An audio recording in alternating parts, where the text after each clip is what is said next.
Si Kurt ay hindi ang iyong karaniwang walang silbing bida. Mas malala pa siya roon. O, sa madaling salita, hanggang sa matuklasan niya na may taglay pala siyang mga kamanghamanghang tagong kakayahan. Nagsisimula ang kwento sa isang malayong maliit na bayan kung saan isang S-ranked na halimaw na lobo ang umatake. Ginastos ng mga taga-nayon ang kanilang buong ipon para kumuha ng isang adventuring party upang iligtas ang kanilang walang kwentang buhay. Ang party na ito ay tinatawag na Flaming Dragon Fang na binubuo ng 3 matapang na adventurer at, oo, tama ka, ang walang kwentang talunan na si Kurt na wala namang karapatang nandoon. Siyempre, inuuna ng halimaw ang mga mahihina at agad nitong itinulak si Kurt palayo sa labanan. Ngayon na wala ng pabigat, mabilis na tinalo ng mga bayani ang halimaw at napasuko ito. Ang 3 magigiting na bayani ay sina Bandana, ang ranger, Golnova, ang nag-aapoy na mandirigma, at Marleyfist, ang manggagamot. Matapos ang pangyayaring ito, naging kilala ang grupo bilang mga bayani na pumigil sa isang kalamidad. Ngunit ano nga ba ang ginagawa ng isang walang silbing talunan sa isang grupo ng mga bayani? Baka itanong mo yan? Sa totoo lang, si Kurt ang may pinakamahirap na trabaho sa lahat. Siya ang gumagawa ng mga gawaing bahay ng mga bayani habang abala sila sa pagliligtas ng mundo. Sa madaling salita, siya ay isang housewife. Halimbawa, kapag hindi nasisiyahan ang mga bayani sa pagkain, pinipilit nilang si Kurt ang magluto ulit ng mas masarap na ulam. Gayunpaman, sa pagkakataong ito, binanggit ni Bandana na ito na ang huling beses na matitikman nila ang luto ni Kurt dahil napagpasyahan ng kanilang pinuno na si Golnova na sipain siya palabas ng party. Sa tingin nila, hindi sapat ang kakayahan ni Kurt sa pagluluto upang manatili sa isang kilalang party na tulad nila. At dahil napakawalang silbi niya, hindi man lang niya kayang talunin ang isang slime ng mag-isa. May iba pang dahilan ang mga bayani. Nais nilang maging mas malakas at para magawa ito, kailangan nilang kumuha ng isang magi dahil wala pa silang ganoon sa kanilang grupo.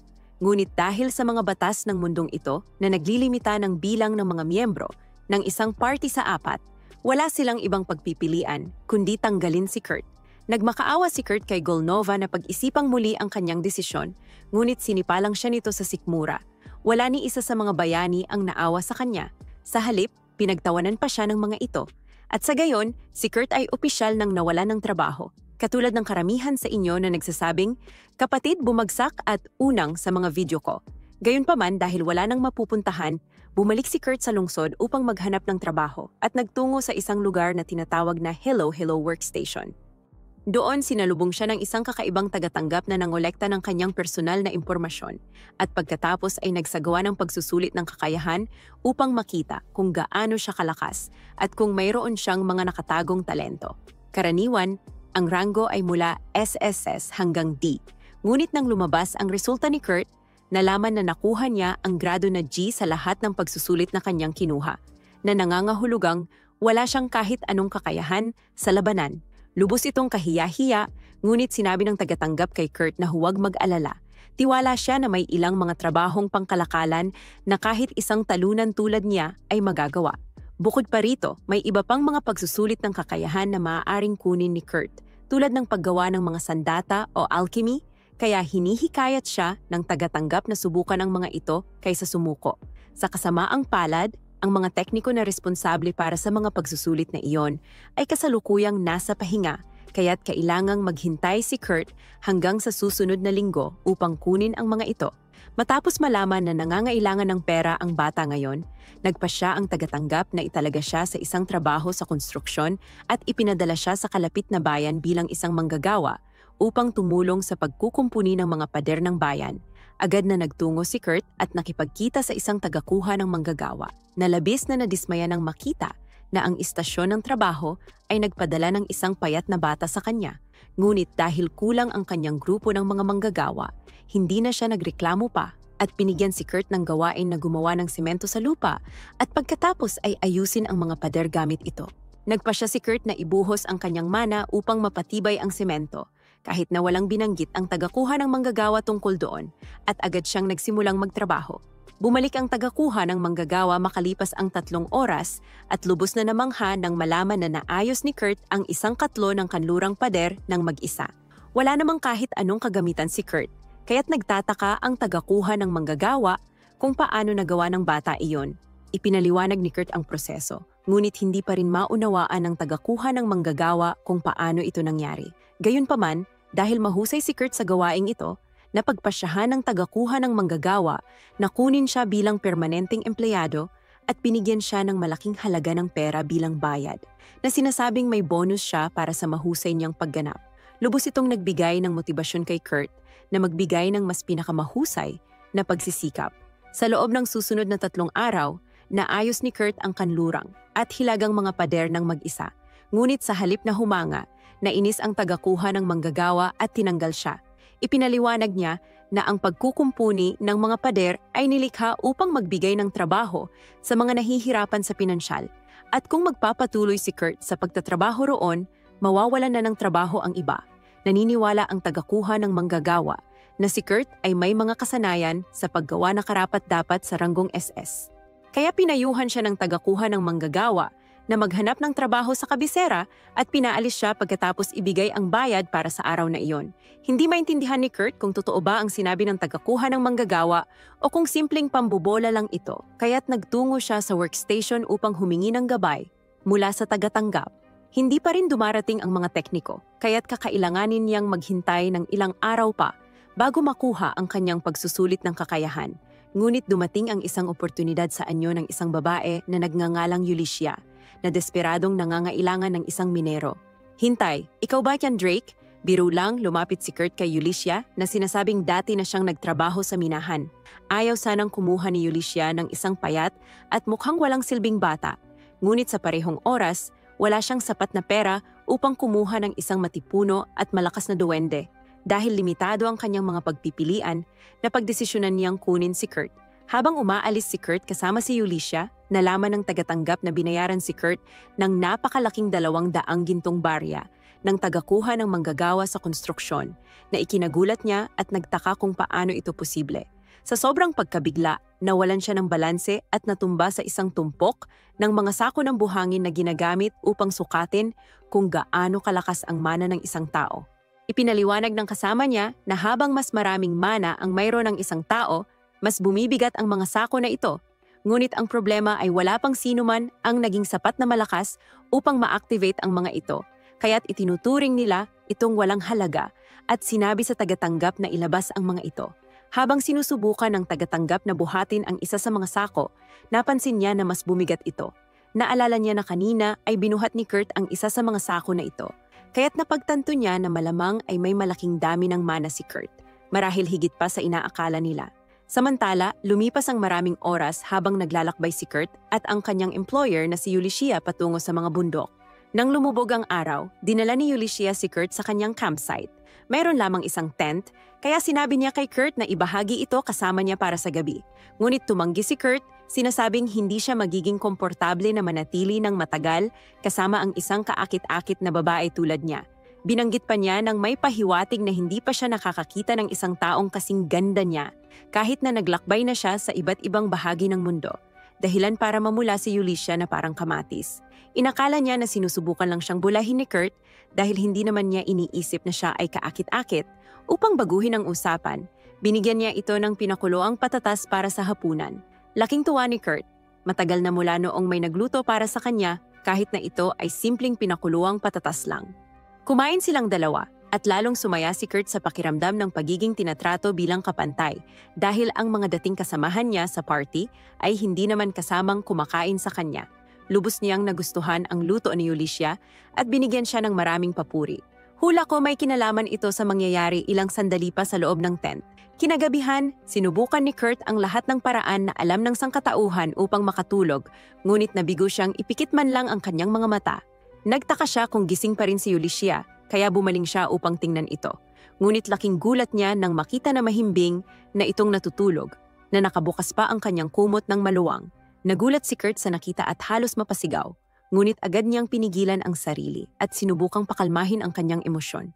Mabilis siyang bumangon bago maging mas komplikado ang sitwasyon at naisip niya kung masyado bang mapagkakatiwalaan si Yulicia para magtiwala sa isang estranghero. Habang lumalabas siya ng tent, iminulat ni Yulicia ang kanyang mga mata na nangangahulugang gising pala siya sa buong oras.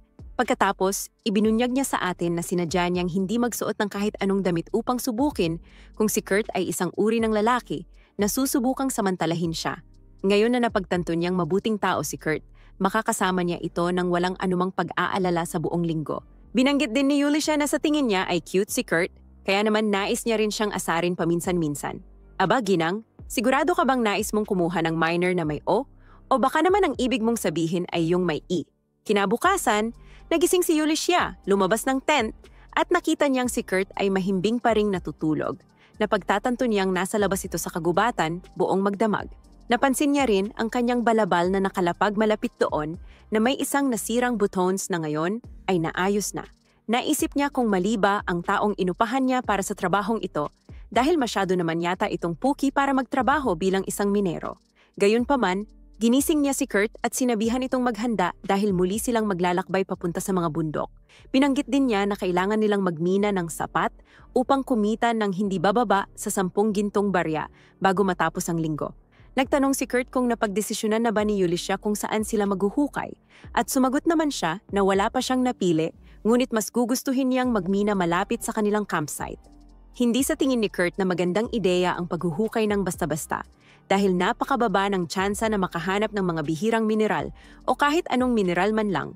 Mukhang nakuha lang ni Yulisha ang kanyang kaalaman sa pagmimina mula sa paglalaro ng Minecraft at wala talaga siyang alam kung paano gumagana ang mga bagay sa totoong mundo. Kaya't ipinaliwanag ito ni Kurt sa kanya at kinuha na rin niya ang responsibilidad na maghanap ng tamang lokasyon. Matapos maghanap sa paligid, natagpuan ni Kurt ang isang quarry at agad nagsimulang maghukay. Sa loob lamang ng ilang minuto, natuklasan niya ang isang bato na sinasabing naglalaman ng mga mineral. Ginamit niya ang kabilang bahagi ng martilyo upang basagin ito at doon tumambad ang ilang mga kristal na gemstone sa loob.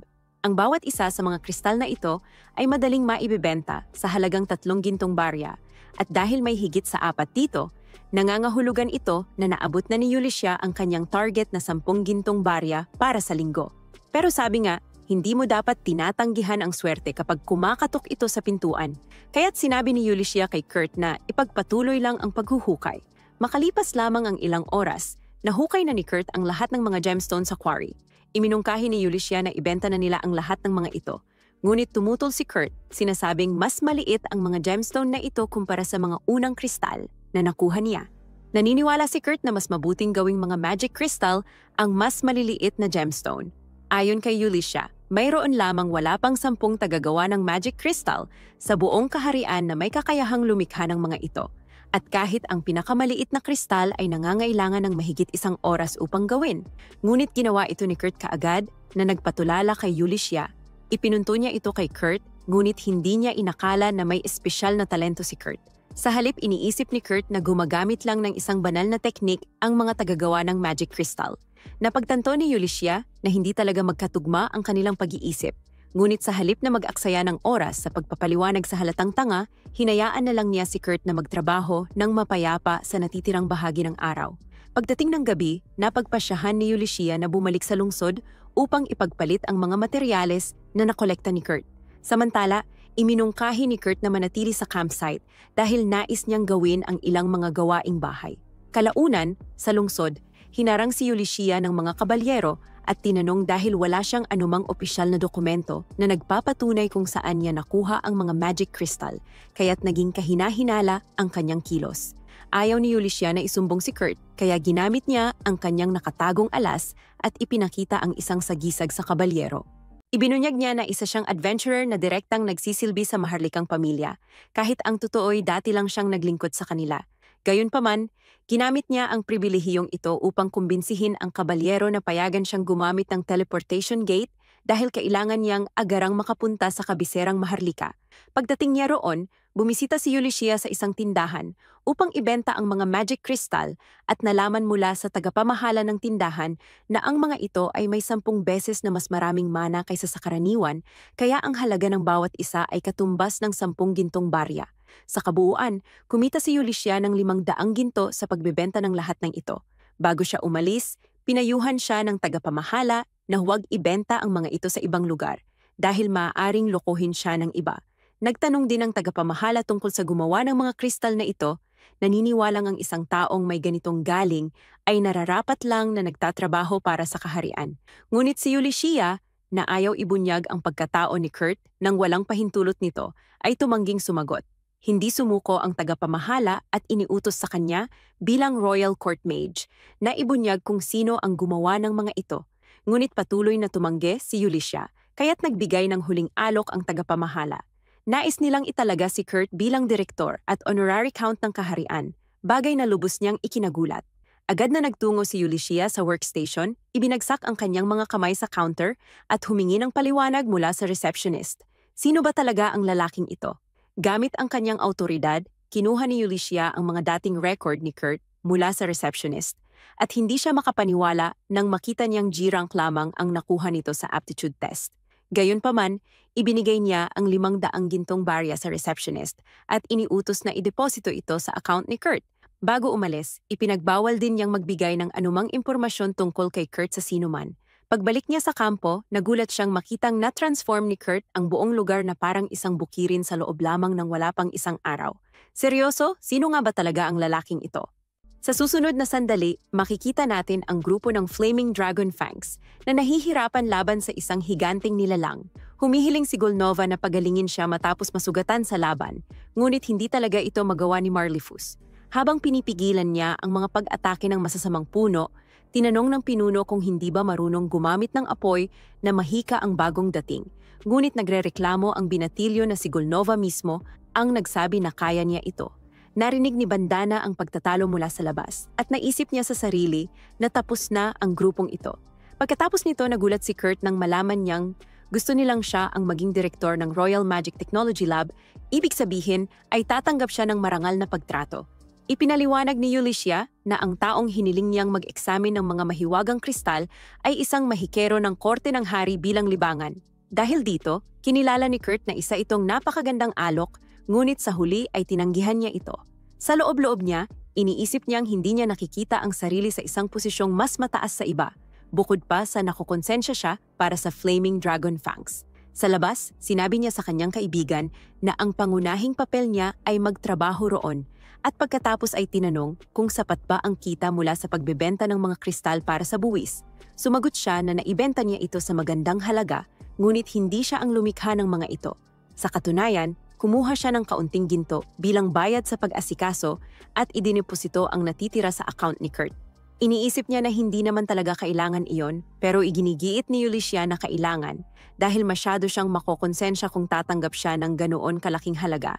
Sa anumang kaso, balak ng babae na ipagpatuloy ang pagmimina at umaasa siya na mananatili sa kanyang tabi ang binata sa bagay na ito. At agad namang na-excite si Kurt, lalo na't nakatagpo siya kahapon ng tila promising na ugat ng mineral. Gayunpaman, nag-aalala ang boss kung ilang oras lang siya nakapagpahinga at ipinaalam niya rito na 6 na oras siyang natulog. Sa kanyang pagkagulat, dahil siya mismo ang nagtayo ng bahay at kaunti lang ang kanyang tulog, iniisip ni Kurt na galit ito. Dahil masyado siyang natulog, lalo na't dati ay 4 na oras lang siya natutulog bawat araw kasama ang Flaming Dragon Fangs. Kaya naman, nangako siyang babawi siya para sa labis na pagtulog. Pagkatapos ng kanilang pag-uusap, dinala ni Kurt ang babae sa isang lugar na sa palagay niya ay mainam para sa pagmimina. Inamin ni Ulysses na wala naman siyang nakikitang espesyal. Kaya ipinaliwanag niya na, batay sa topografiya ng bundok, tiyak na may deposito ng mineral sa ilalim. Pero hindi dapat humigit sa 50 metro ang lalim ng paghuhukay ni Ulysses.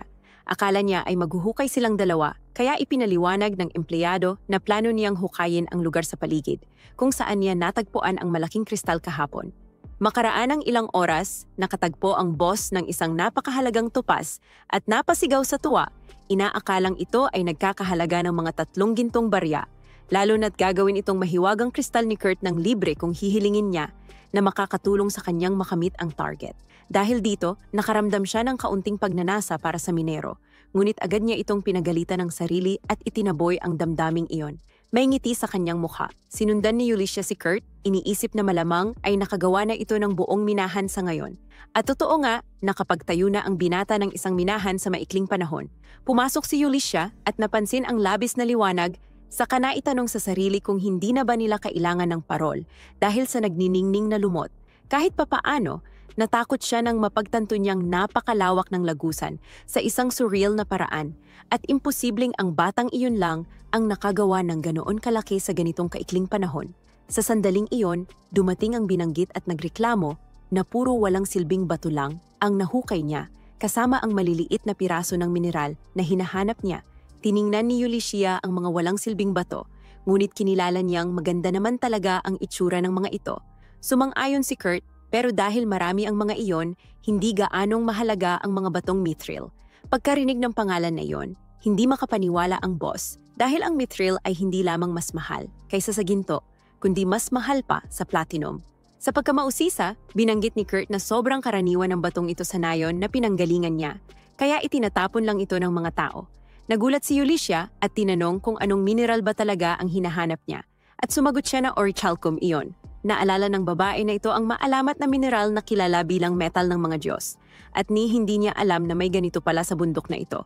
Habang hawak ang isang sample, binanggit ni Kurt na posible naman talagang makakuha ng ganitong bagay, kahit saan, basta't kaya mong maghukay ng sobrang lalim sa lupa.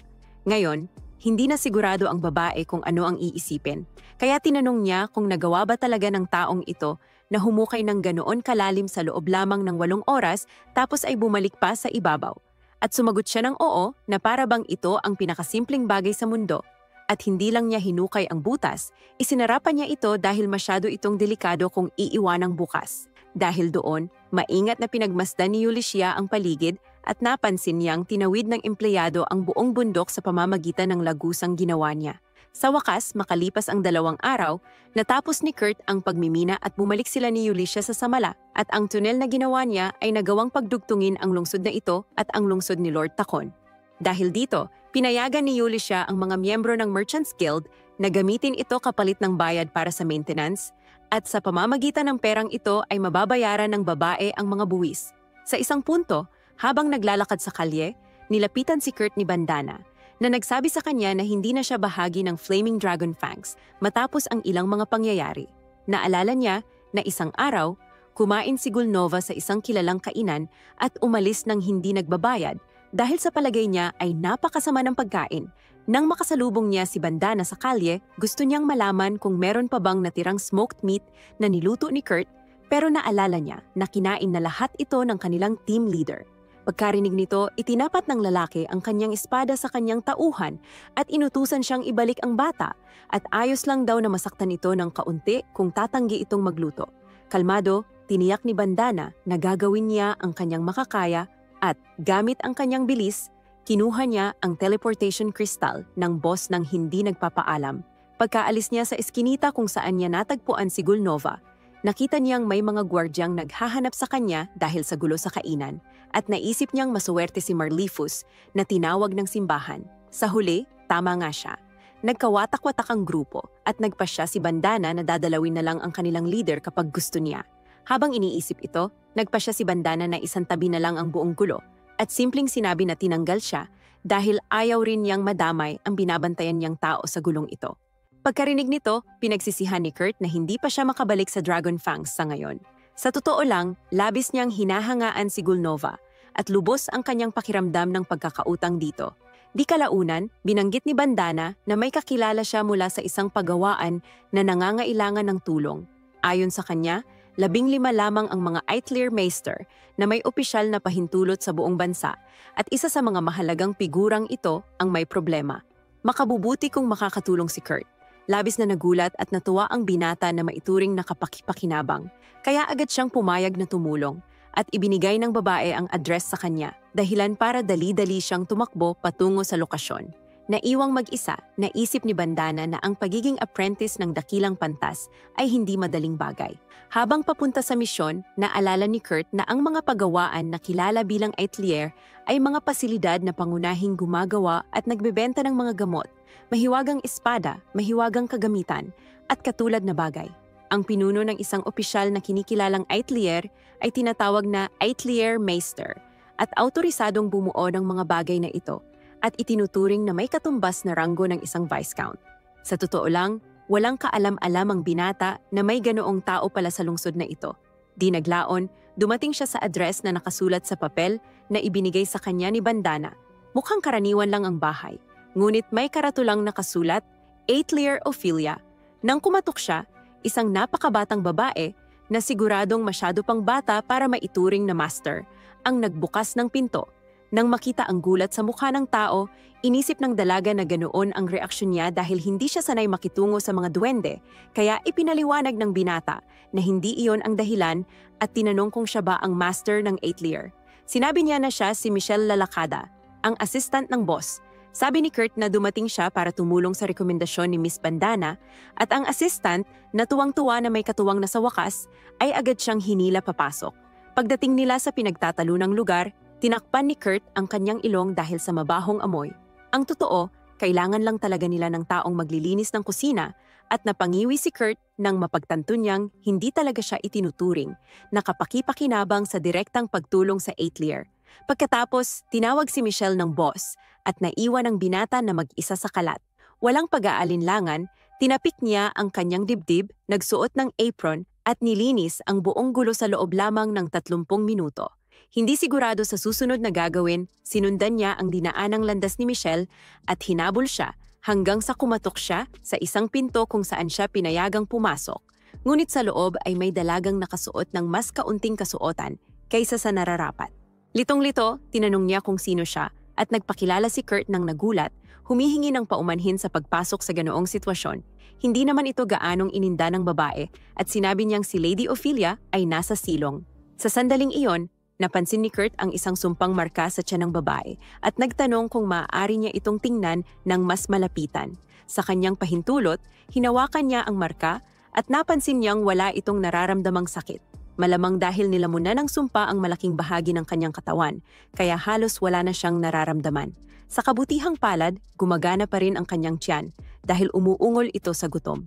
Kaya naman, nag-alok si Kurt na ipagluto siya ng kaunting magaan na pagkain. Pagdating sa kusina, napagtanto niyang hinawakan niya ang katawan ng isang hubad na babae at namula siya. At dahil sa pagkabigla, ay nadapa siya sa isang bangkito sa daan at bumagsak ng nakadapa. Samantala, si Ulysses ay nasa isang pagpupulong kasama ang kanyang kaibigan mula sa korte, nais malaman kung ano ang magiging halaga.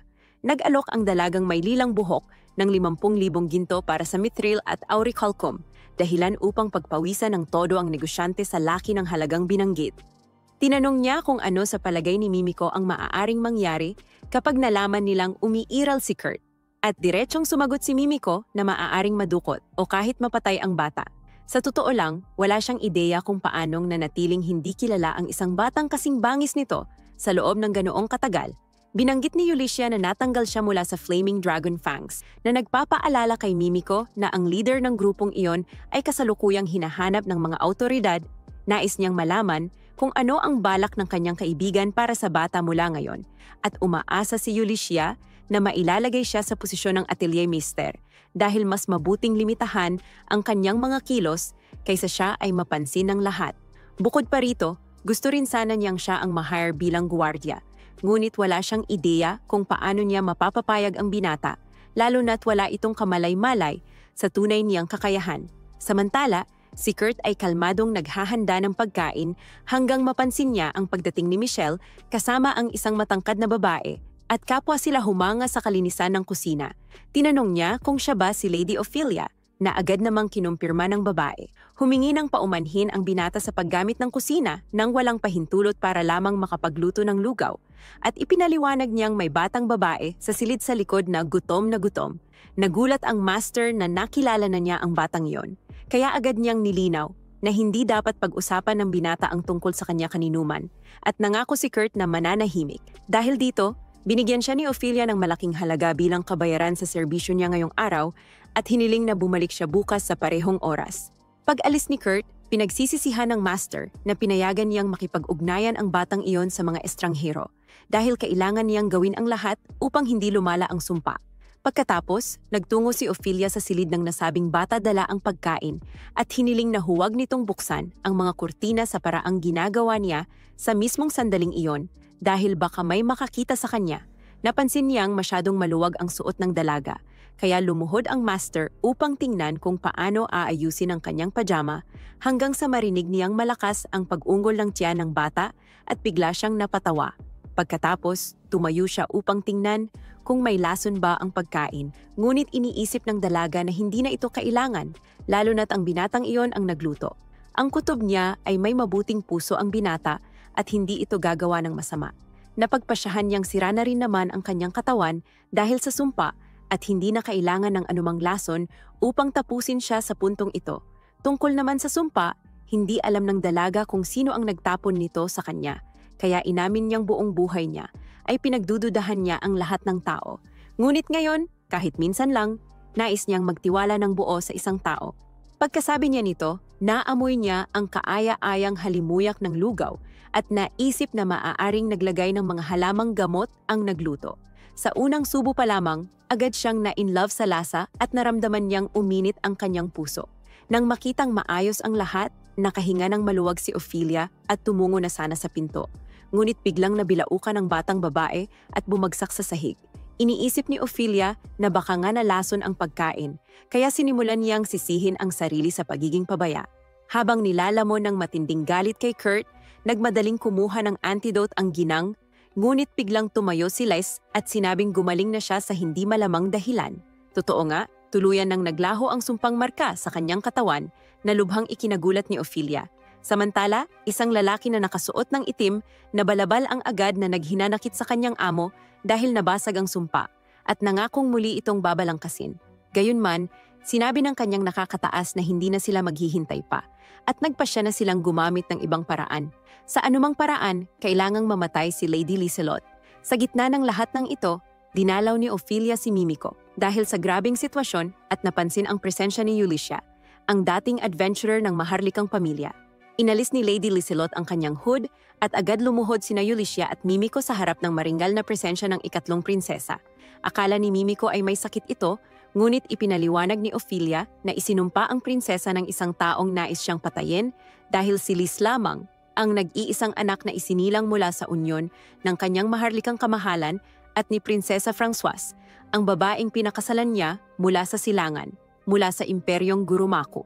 Kaya naman, ang pag-iral ni Liselot ay isang simbolo ng kapayapaan sa pagitan ng dalawang bansang ito.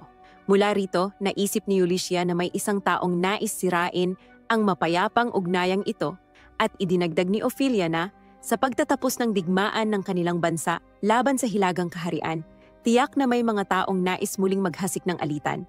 Masayang niyakap ni Mimico ang prinsesa nang makitang maayos ito at umaasa si Lis na maaasahan niya ang tulong ng kanyang mga kaibigan upang matuklasan kung sino ang nagtapon ng sumpa sa kanya.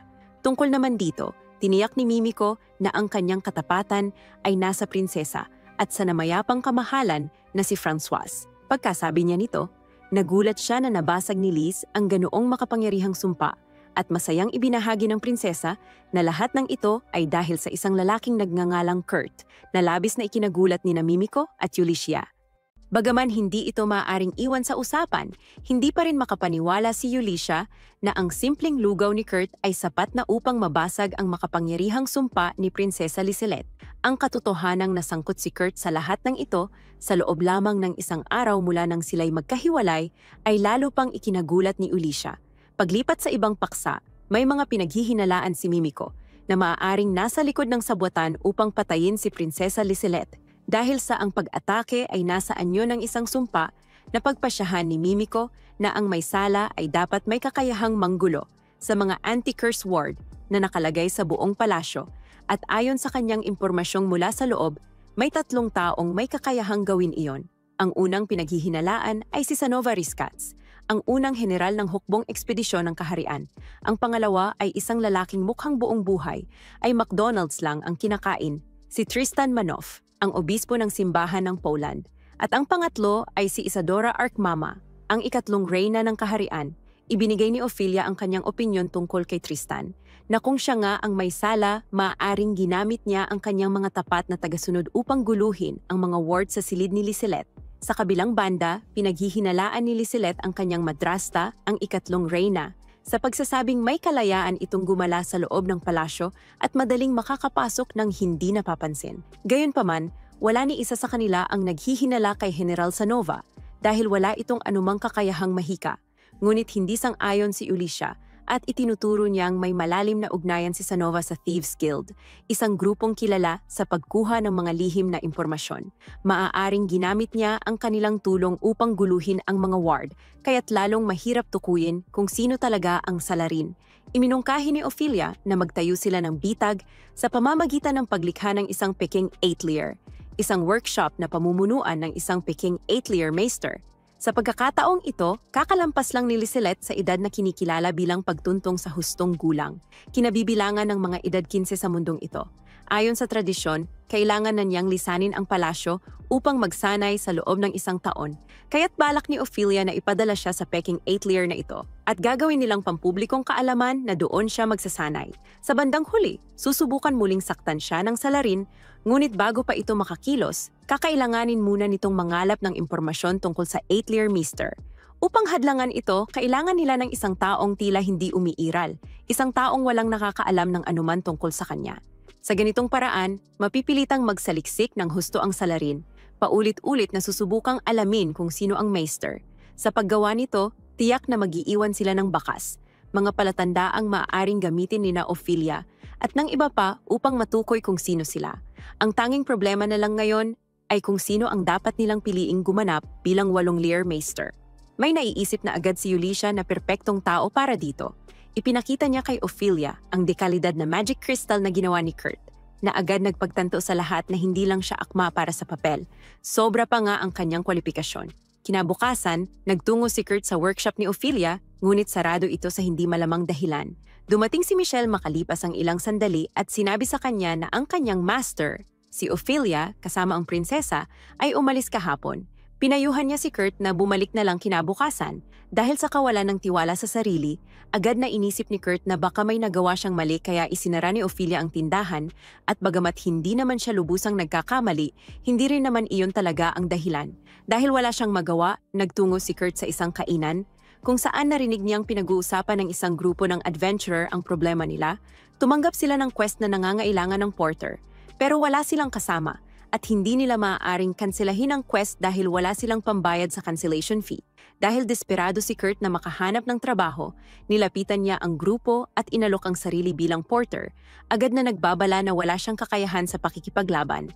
Si Sina, ang babaeng miyembro ng grupo, ay tumingin lang sa payat na itsura ni Kurt at agad siyang tinanggihan, sinabing hindi siya bagay maging porter.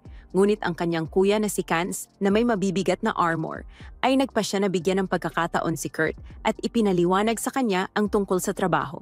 Ayon sa kanila, balak nilang manghuli ng mga iron golem, mga halimaw na tumitimbang ng higit sa 440 libra, kaya kailangan nila ng taong may matinding lakas upang buhatin ang ganoong bigat bilang porter. Sinabi ni Kurt na kaya niyang buhatin iyon ng walang problema, at para patunayan, basta na lang niyang binuhat sina Danzo, ang samurai at Kane ang tank na parang mga sako ng harina. Seryoso? Tapos sinasabi niyang mahina siya sa pakikipaglaban? Tangina, kayang buhatin ni kuya ang mga halimaw at ihagis sa langit. Sa anumang kaso, ang kanyang pagpapakita ng lakas ay agad na pinalakpakan ng mga tao sa kainan at nakuha rin niya ang trabaho bilang porter. Pagkalipas ng kaunti, nagsimula na silang maglakbay at habang nasa daan, formal na ipinakilala si Kurt sa lahat. Nagulat siya sa magandang paraan, sa kabaitan at pagiging maayos ng samahan nila. Hindi pa siya kailanman tinrato ng ganoon kainit. At dahil dito, naudyok siyang ibigay ang lahat ng makakaya niya. Sa wakas, narating nila ang lugar kung saan naninirahan ang mga iron golem. Pero bago pa man may mangyaring seryoso, natapakan ni Kurt ang isang slime at ang reaksyon niya, sumigaw na parang batang unang beses nanood ng horror movie. Sinabihan siya ni Sina na huwag OA at tusukin lang ang core ng slime. Pero ang target ni Kurt, sa kakulangan ng mas magandang salita, ay sobrang pangit kaya't ang natamaan niya ay sarili niya gamit ang kutsilyo. Doon napagtanto ni Sina na hindi lang masama sa laban si Kurt. Sobrang sama talaga. Tinapos na lang niya ang slime para kay Kurt. Pero sa gulat ni Kurt, hindi siya pinagalitan. Pati sina Danzo at Kans, wala ni isa sa kanila ang nagalit. Sa halip, mas naging alerto pa sila, malinaw na handang protektahan siya mula sa panganib. Hindi makapaniwala si Kurt na hindi siya sinigawan o pinagsabihan sa ginawa niyang kapalpakan. At unti-unti napagtanto niya na baka nga totoo na ang dati niyang grupo ay mga kakilakilabot lang talagang tao. Sa kahit anong kaso, nagtuloy-tuloy sila papasok sa lungga ng mga golem. Nagkalat si Sena ng luminous moss upang magbigay ng ilaw sa buong lugar. Nakita ni Kurt ang dumi ng goblin malapit doon na nangangahulugang hindi lang mga golem ang nasa kuweba, may mga goblin din na nagkukubli. Sinabi ni Kans kay Kurt na huwag mag-alala, kaya nilang harapin ang ilang goblin ng walang problema.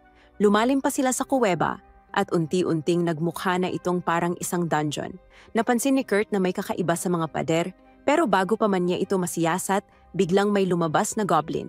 Mabilis itong pinugutan ni Danzo gamit ang kanyang samurai precision, pero ang ingay ay nakatawag ng buong horde ng mga goblin papunta sa kanila.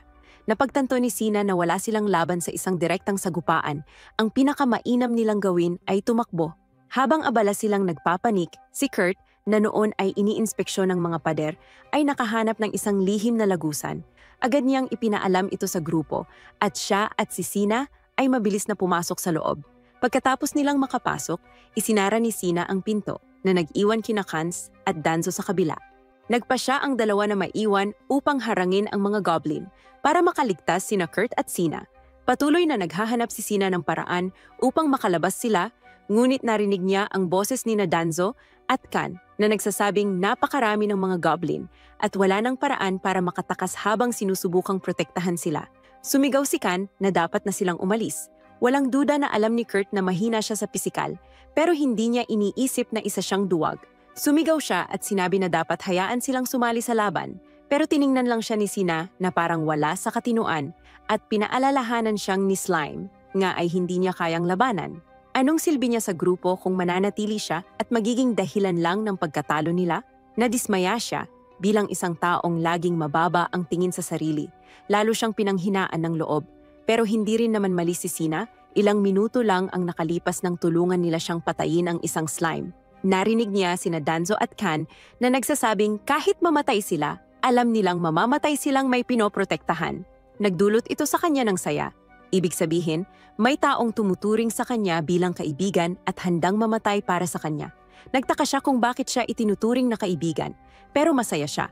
Habang sinusubukan ni Sina na hanapan sila ng daan palabas sa pader, pinakawalan niya ang kanyang mahika at lumitaw ang 3 Iron Dragon Golem. Napaupo siya sa puwet niya agad-agad.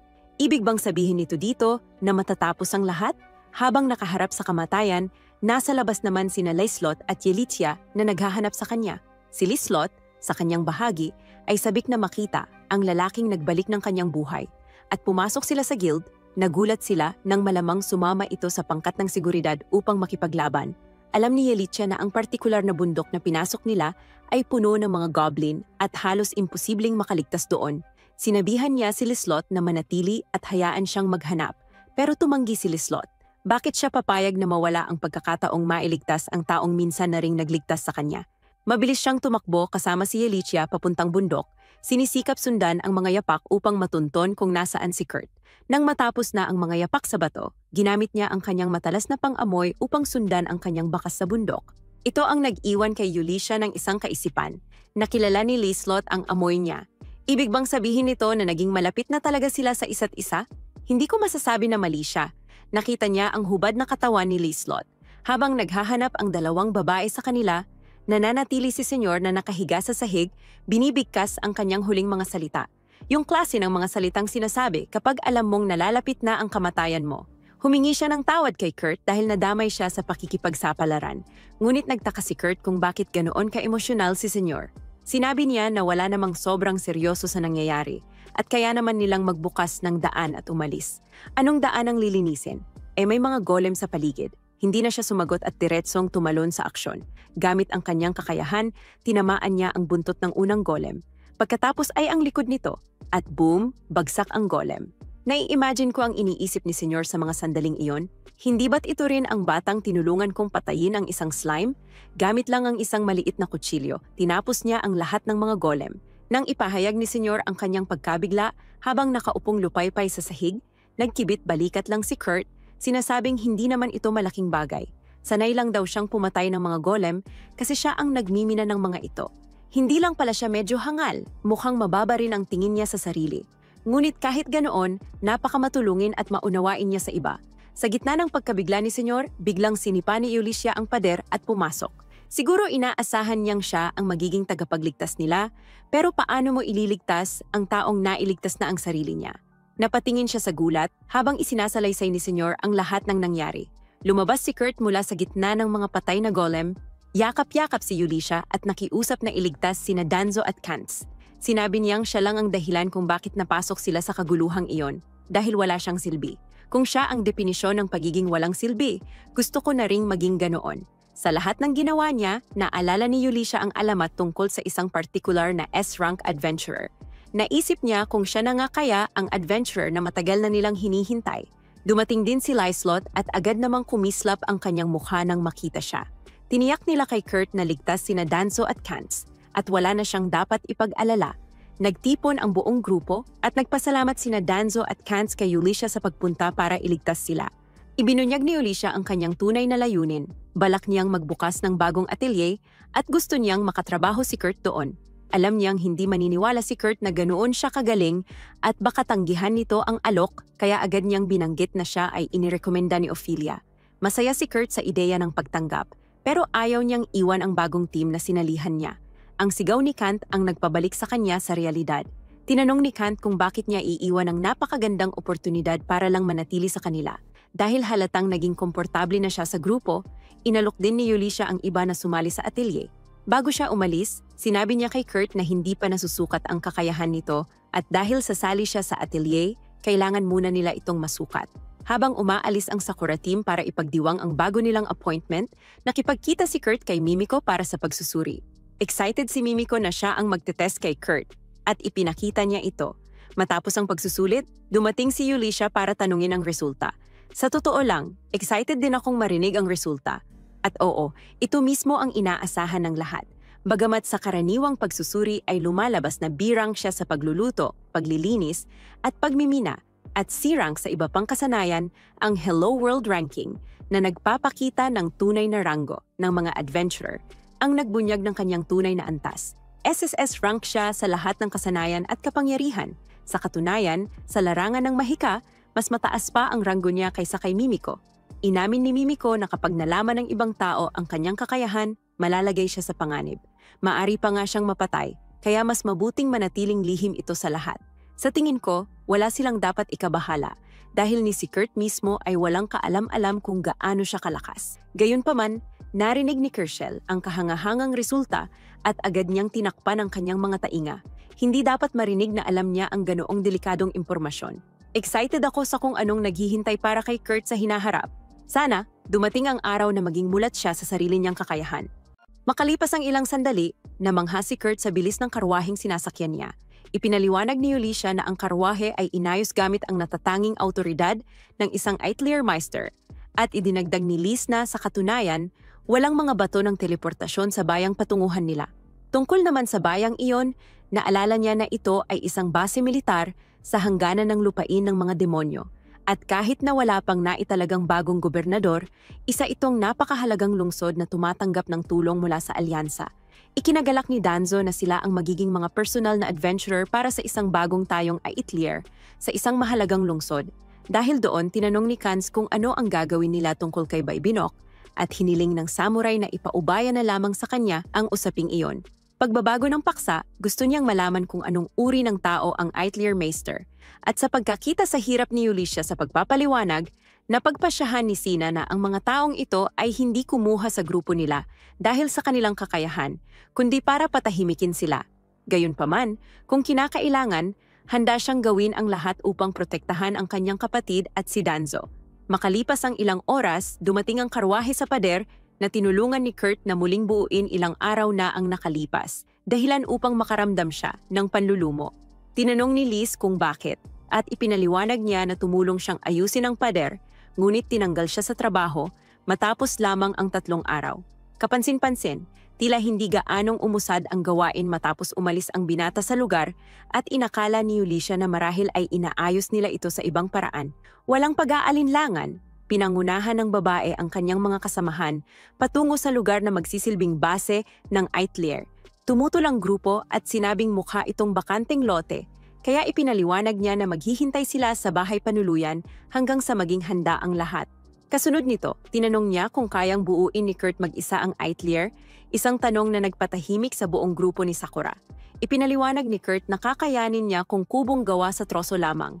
Ngunit ang magtayo ng isang Aether sa loob ng isang araw ay tila isang kabaliwan. Sumang-ayon sina Kans, Danzo, at Sina na ito ang pinakakakaibang bagay na kanilang narinig.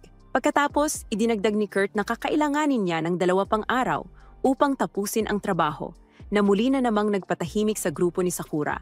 Ipinaliwanag ni Yuli na maaari namang tumagal ang binata hanggat kinakailangan at na magkakaroon siya ng lahat ng kailangang materyales para sa trabaho. Dahil dito, gumawa si Kurt ng listahan ng lahat ng kailangan niya at iniabot ito sa babae. Mga bagay tulad ng amatista, sapiro at balahibo ng griffon. Matapos mapansin na parang may pinaghihinalaan si Sina, tinawag ni Yulisya ang lahat na bumalik na sa bahay panuluyan upang hindi maabala ang masunero. Sabay paalala kay Kurt na bumalik sa bahay panuluyan kapag kailangan niyang kumain at magpahinga. Pagdating doon, hiniling ni Yulisya na maupo ang lahat dahil may mahalaga siyang sasabihin. Tinanong ni Sina kung ito ba ay tungkol sa nangyari sa kuweba. Pagkatapos ng lahat, si Kurt lamang ang tumalo sa mga bakal na golem ng dragon. Sabi niya, sanay na siyang magmina ng mga iron golem at winasak niya ang mga halimaw na iyon gamit lang ang isang maliit na punyal.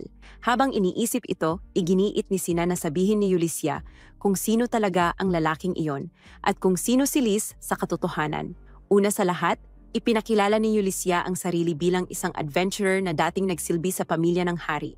Pagkatapos, ipinakilala ng isa pang babae ang sarili bilang si Lislot Hamrose. Ipinakita niya ang sagisag sa kanyang punyal at ibinunyag na siya ang ikatlong prinsesa ng kaharian. Ngunit itinatago ang kanyang pagkakakilanlan sa ngayon dahil sa ilang dahilan. Dahil dito, tinanong ni Sina kung si Kurt ba ay kabilang din sa maharlikang pamilya at ipinaliwanag ni Yulisya na hindi siya ganoon at hindi rin siya kabilang sa liping maharlika. Sa katunayan, wala siyang ideya kung sino talaga ang binatang iyon. Ang alam lamang nila ay ang lahat ng kasanayan niya sa pakikipaglaban ay nasa ranggong G, habang ang mga kasanayang hindi kaugnay sa pakikipaglaban ay nasa ranggong SSS tulad ng transportasyon at pagmimina, halimbawa. Gayunman, ni si Kurt mismo ay walang alam tungkol dito at sinigurado nilang itago ito. Kaya inakala niyang nasa ranggong C o B lang siya, sa pinakamainam. Ang malaking katanungan ay si Kurt ang magiging bagong atelier meister sa lugar na ito, ngunit kailangan ding manatiling lihim iyon. Nagngit-ngit si Sina at kinwestiyon kung bakit nila niloloko ang binata sa ganitong paraan at ipinaliwanag ni Yulisya na kahit sabihin pa nila kay Kurt ang totoo, tiyak na hindi rin siya maniniwala. Ngunit ang pinakamahalaga, wala silang kasiguraduhan kung may magtatangkabang pagsamantalahan ang kakayahan ni Kurt kung isapubliko nila ang impormasyong iyon. Pagkatapos niyon, pinagsalampak ni Sina ang mesa at sinabi na ang tunay na nagsasamantala sa binata ay sila rin mismo. Kaya niyakap siya ni Kans upang bahagyang pakalmahin ang kanyang kapatid. Nagbigay ng pahintulot si Danzo kay Yulisya na ipagpatuloy ang kwento, saka ipinaliwanag ni Lisulot na binasag ni Kurt ang sumpang itinakda sa kanya gamit lamang ang lutong lugaw. Idinagdag ni Yulisya na may taong humahabol sa prinsesa, kaya pinili nila ang bayang nasa hangganan na ito para tayuan ang atelier upang matukoy nila kung sino ang kalaban sa likod ng pag-uusig na iyon. Gayunpaman, nagreklamo si Sina na walang alam si Kurt sa lahat ng ito. At ibinahagi ni Liz na wala talagang ideya ang binata kung sino siya. Ngunit nang malaman niyang isinumpa si Liz, iniligtas niya ito nang hindi humihingi ng kapalit. Ayon kay Yulisya, ang binata ay busilak ang puso at laging inuuna ang iba, kaya't nais talaga nilang siya ay protektahan. At iyon ang dahilan kung bakit nila hiningi sa grupo ng Sikura na itago ang lihim na ito at makipagsanib puwersa upang mapanatiling ligtas si Kurt. Sa pakikinig sa ganoong kasalimuot na kwento, yumuko ang grupo ng Sikura na tila nagmuni-muni at tumagal ng ilang segundo bago sumagot. Ang unang nagsalita ay si Danzo na nagsabing ang tungkulin ng isang kabalyero ay sumunod sa maharlika. Subalit bilang mga adventurer, wala silang ganoong obligasyon. Gayunman, sila rin ay mga kasamang handang mamatay, kapiling ni Kurt, kaya't sila ay mga tunay na kaalyado. Lubos na sumang-ayon si Kans at idinagdag na hindi nila kailangang magkaroon ng dahilan para tumulong sa mga kaibigan. Sa huli, nanatiling nag-aalinlangan si Sina. Pagkatapos ng lahat, kakakilala pa lamang nila sa mga babaeng ito, kaya't parang hindi makatarungang ipanumpa agad ang kanilang mga espada sa kanila, kaya't iginiit ni Yulisya na siya man ay 6 na araw pa lamang kilala ang binatang iyon. Gayunpaman, hindi pa rin kumbinsido ang tagabantay at humiling ng kaunting sandali upang mag-isip saka umalis. Nang mag-isa na siya sa kalsada, sinubukan ng dalaga na unawain ang mga nangyayari dahil para sa kanya, dapat malaman ni Kurt ang katotohanan. Makalipas lamang ang kaunting sandali, bumalik siya sa lugar ng Eitler at nakita ang gawaing mas malayo na ang narating kaysa sa inaasahan ng kakayahan ng isang tao. Nagulat siya at tinanong kung ang binata ba talaga ang gumawa ng lahat ng iyon nang walang tulong at ipinaliwanag niya na kaya naman niya iyon dahil siya ay may ranggong B sa pagmimina. Alam ni Sina na walang ranggong B ang makakagawa ng ganoon, ngunit pinalampas na lang niya at nagkomento na talagang kamangha-mangha ang binata na hindi naman niya maintindihan dahil sa kanyang bayan, karaniwan lang na makapagpatayo ng dos-dose ng bahay araw-araw, kaya sa totoo lang, pakiramdam niya ay mabagal pa rin siya. Tinanong ni Sina ang binata kung hindi ba siya nabibigatan sa lahat ng trabahong ginagawa niya. Ipinaliwanag niya na hindi niya nararamdamang pinipilit siya. Sa katunayan, masaya siyang magtrabaho at maramdamang may silbi siya para sa iba.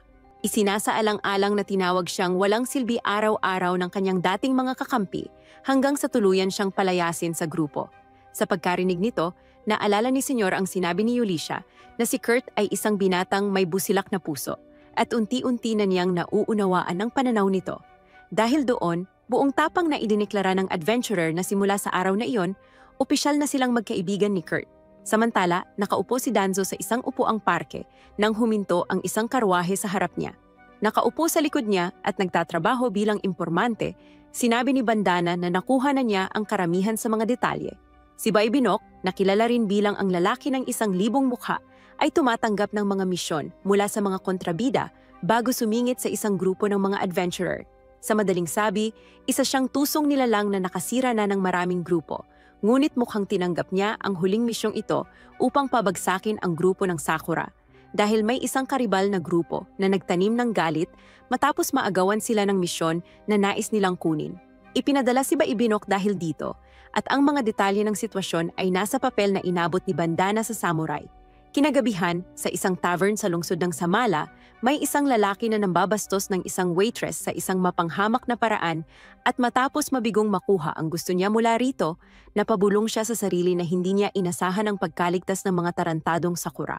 Narinig din niyang nagtatrabaho raw ang mga ito sa isang paggawaan na konektado sa 3 prinsesa.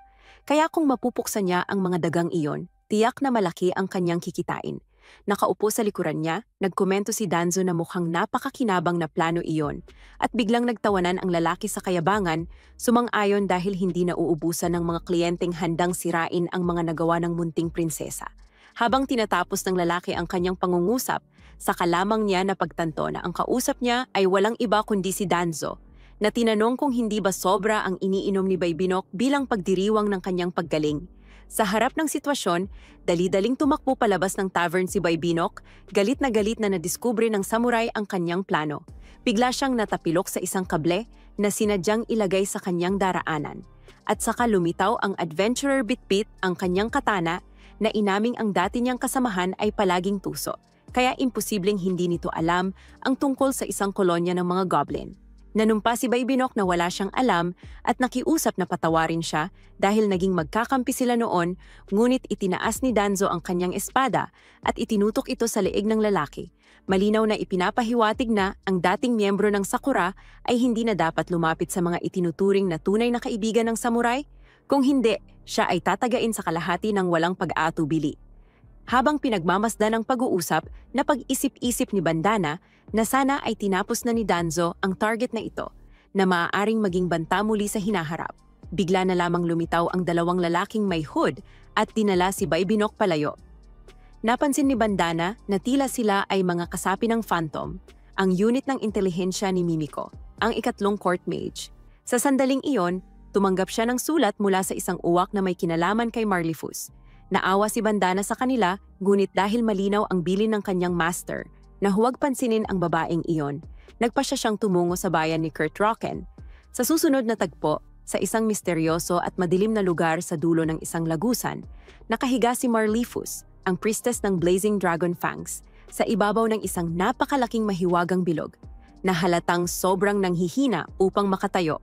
Makaraan ng ilang araw, Nakatitig sina Kans at Danzo sa isang kahangahangang tanawin at nagtataka kung ito ba ay realidad o pantasya. Lalo na 3 araw lang, ang nakalipas ay isa lang itong bakanting lote. Ngayon, para na itong portal patungo sa ibang mundo.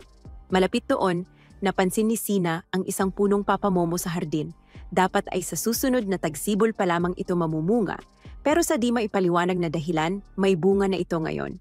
Samantala, tumatakbo si Liz sa likod bahay habang sumisigaw na ito na raw ang magiging pugad ng pag-ibig nila ni Ginoong Kurt. Maya-maya, nang mapansin niyang pumasok na sa pag-awaan ang kanilang mga kaibigan, nagsisi si Kurt na hindi siya nagkaroon ng oras upang ihanda ng maayos ang kanilang pagsalubong, ngunit tiniyak ni Yulisha na sapat na ang kanilang nakita upang sila'y masiyahan. Gayunman, nais pa rin niyang silipin ang loob ng estruktura, kaya ipinakita muna ng masunero ang pasukan, saka ang 2 palapag sa ilalim ng lupa. Bukod pa roon, ipinakita niya na lahat ng tubig sa mansyon ay nililikha mismo roon. Namangha si Yulisha at tinanong kung ano ang demonyo ang kagamitang parang tangke na iyon, at sinabi ng binata na ginamit niya ang mga sapiro na hiniling niya upang likhain ang mga mahiwagang kristal, at gamit ang mga iyon, nilikha niya ang isang makinang lumilikha ng tubig. Gumawa rin siya ng mga magic crystal mula sa quartz para sa ilaw. Ang kapangyarihang mahika ay iniimbak sa amatista at dapat manatiling maliwanag ng 1 buong taon, kahit pa hindi ito patayin kailanman. Sunod, ipinakita ng binata ang mga silid-tulugan kung saan matutulog ang lahat. Ang mga unan at kumot ay gawa mula sa mga balahibo ng griffon na hiniling niya, at nagdiwang silisin ng maamoy niya si Ginoong Kurt sa isa sa mga ito, kahit papilit ipinaliwanag ni Yulisha na ang amoy ay mula sa mga griffon. Sunod, ipinakita ni Kurt ang silid ng Atelier Meister, at sinamantala ang pagkakataon upang tanungin kung kailan ito darating. Nagpalusot si Yulisha na abalang-abala raw ang master at naantala ang pagdating nito. Saka siya naman ang nagtanong kung nasaan ang silid ng masonero. Sumagot siya na, dahil siya ang responsable sa mga mabababang gawain, naisipan niyang matulog na lang sa maliit na pahingahang nasa tabi ng kusina. Nang makita nilang handa ang binata na matulog sa isang babuyan dahil iniisip niyang wala siyang silbi, sinubukan nilang kumbinsihin siyang matulog muna sa silid na itinayo niya para sa Atelier Meister hanggang sa dumating ang tunay na may-ari. Makalipas ang 2 oras, sa wakas ay nakumbinsi ng grupo ang binata na pansamantalang manatili roon. Matapos nito, tinanong ni Yulisha kung maaari ba siyang maglagay ng isang sumpang harang sa paligid ng mansyon. Gayunman, nang ipinagtapat ng binata na medyo mahirap iyon, ginamit ng babae ang mga anti-curse talisman na ibinigay ni Mimiko. Ngayon naman, para sa silid ni Liselot na siyang pinakamahalaga, iniisip niya ang isang espesyal na proteksyon. Bigla na lang sumugod palabas si Lise mula sa kanyang silid at tinakot ang kawawang babae, inakala nitong si Kurt iyon at agad siyang inanyayahan na humiga sa kanyang kama. Inis na inis, tinanong ni Yulisha kung saan natutunan ng batang ito ang mga ganoong bagay, at agad namang nagbalik tanong si Lise kung nagseselos ba ang kaibigan niya, sakaling totoo man. Nawala ng composure ang negosyante at nagkunwaring hindi siya nagsiselos, kahit halata naman. Subalit naalala rin niya na si Kurt ay isang busilak at inosenteng binata, kaya dapat ay dahan-dahang lapitan ito ni Lise. Sa kabilang banda, abala si Kurt, ang talentadong binata, sa paghahanda ng pagkain para sa lahat sa kusina. Pagpasok ni Lise, nakasuot siya ng isang mapang-akit na kasuotan ng waitress upang tumulong sa kung anumang kailangan. Pumasok si Yulisha upang tanungin kung anong bahagi ng mag-relax ka lang ang hindi naintindihan ng prinsesa, lalo na't nakasuot pa ito ng ganoong kabastos na kasuotan. Dahil doon, inamin ni Kurt na medyo nakakapagtaka rin iyon para sa kanya, ngunit sinabi mismo ni Liz na karaniwan lang ang gayong pananamit sa kanilang tahanan. Samantala, binuksan ni Sina ang pintuan ng kusina matapos maamoy ang bagong lutong tinapay, ngunit laking gulat niya nang makita si Liselot na nakasuot pa rin ng ganoong kakaibang kasuotan, kaya napakunot ang kanyang noo. Kinumpirma ni Kurt na totoo ngang may tinapay na nasa oven at ito raw ay magiging normal na bahagi ng kanilang umaga sa bahay na ito. Sa kabilang banda, nang tanungin ng binata kung gusto ba ng mga babae ng kape o tsa, agad na kumislap ang mga mata ni Yulisha at napagpasyahan niyang perpektong asawa sa bahay ang lalaking ito. At dahil dito, matindi na ngayon ang kagustuhan niyang mapangasawa siya. Sa oras ng kainan, si Kans ang unang nagpuri sa pagkain ng may labis na kasiyahan. Ipinakita ni Sina sa kanyang tingin na nasarapan din siya at sinabi naman ni Danzo na dama niya ang enerhiya sa buong katawan mula sa pagkain. Tinanong ni Yulisha kung nasaan si Kurt at ipinaliwanag ni Liz na lumabas ito upang maglinis. May dalang basahan dahil ayon sa kanya, may kung sinong nagsulat ng kung ano-ano sa buong mansyon. Alam ni Yulisha na malamang ang tinutukoy ni Liz ay ang proteksyon laban sa sumpa, kaya dali-dali siyang nagmadaling puntahan si Kurt. Kahit pa sinabi ni Mimiko na imposibleng alisin ang mga talisman kapag naidikit na ang mga ito. Ngunit pagkarating niya sa silid ni Liz, nililinis na ng binata ang huling marka sa pinto nito. Nang tanungin niya kung alam ba nito kung sino ang gumawa ng kalat sa pasilyo, lumuhod ang babae sa kalungkutan at ipinaliwanag na tiyak na gawa iyon ni Ravisky, ang tagasulat na madalas banggitin sa mga tsismis. Malamang nakita niya si Liz at iniwan ang mga sulat na iyon upang makuha ang pansin nito. Pinaniwalaan ni Kurt ang kwento at nagsabi na may sira ulo talaga para sa lahat ng bagay. Pero mainam na ipaalam ito kay Liz. Dahil dito, napaisip si Yulisha na nagawa pa rin niyang hindi ibunyag ang tungkol sa mga mamamatay taong humahabol kay Liz. Pero ngayong wala na ang mga talisman at aabutin pa ng ilang araw bago makarating si Mimiko, kailangan niyang makaisip ng paraan upang maprotektahan ang prinsesa hanggang sa dumating iyon. Sa sumunod na sandali, makikita natin na si Marlefis ay pinalayas mula sa simbahan ng isang relihiyosong autoridad. Ang dahilan ay hindi lamang dahil sa maraming kabiguan at karahasan na ipinakita ng mga Flaming Dragon Fangs laban sa iba, kundi pati na rin dahil ang pinuno ng grupo ay naging isang wanted na tao. Pinagtanggol ni Marlefis ang sarili kay Bishop Tristan na hindi niya kasalanan ito dahil bagaman gumamit siya ng kidlat na mahika sa loob ng isang restaurant sa kabisera ng kaharian, ginawa niya lamang ito bilang parusa sa kanila sa pagsilbi ng pagkain na mas masahol pa sa kaning baboy sa kanilang grupo.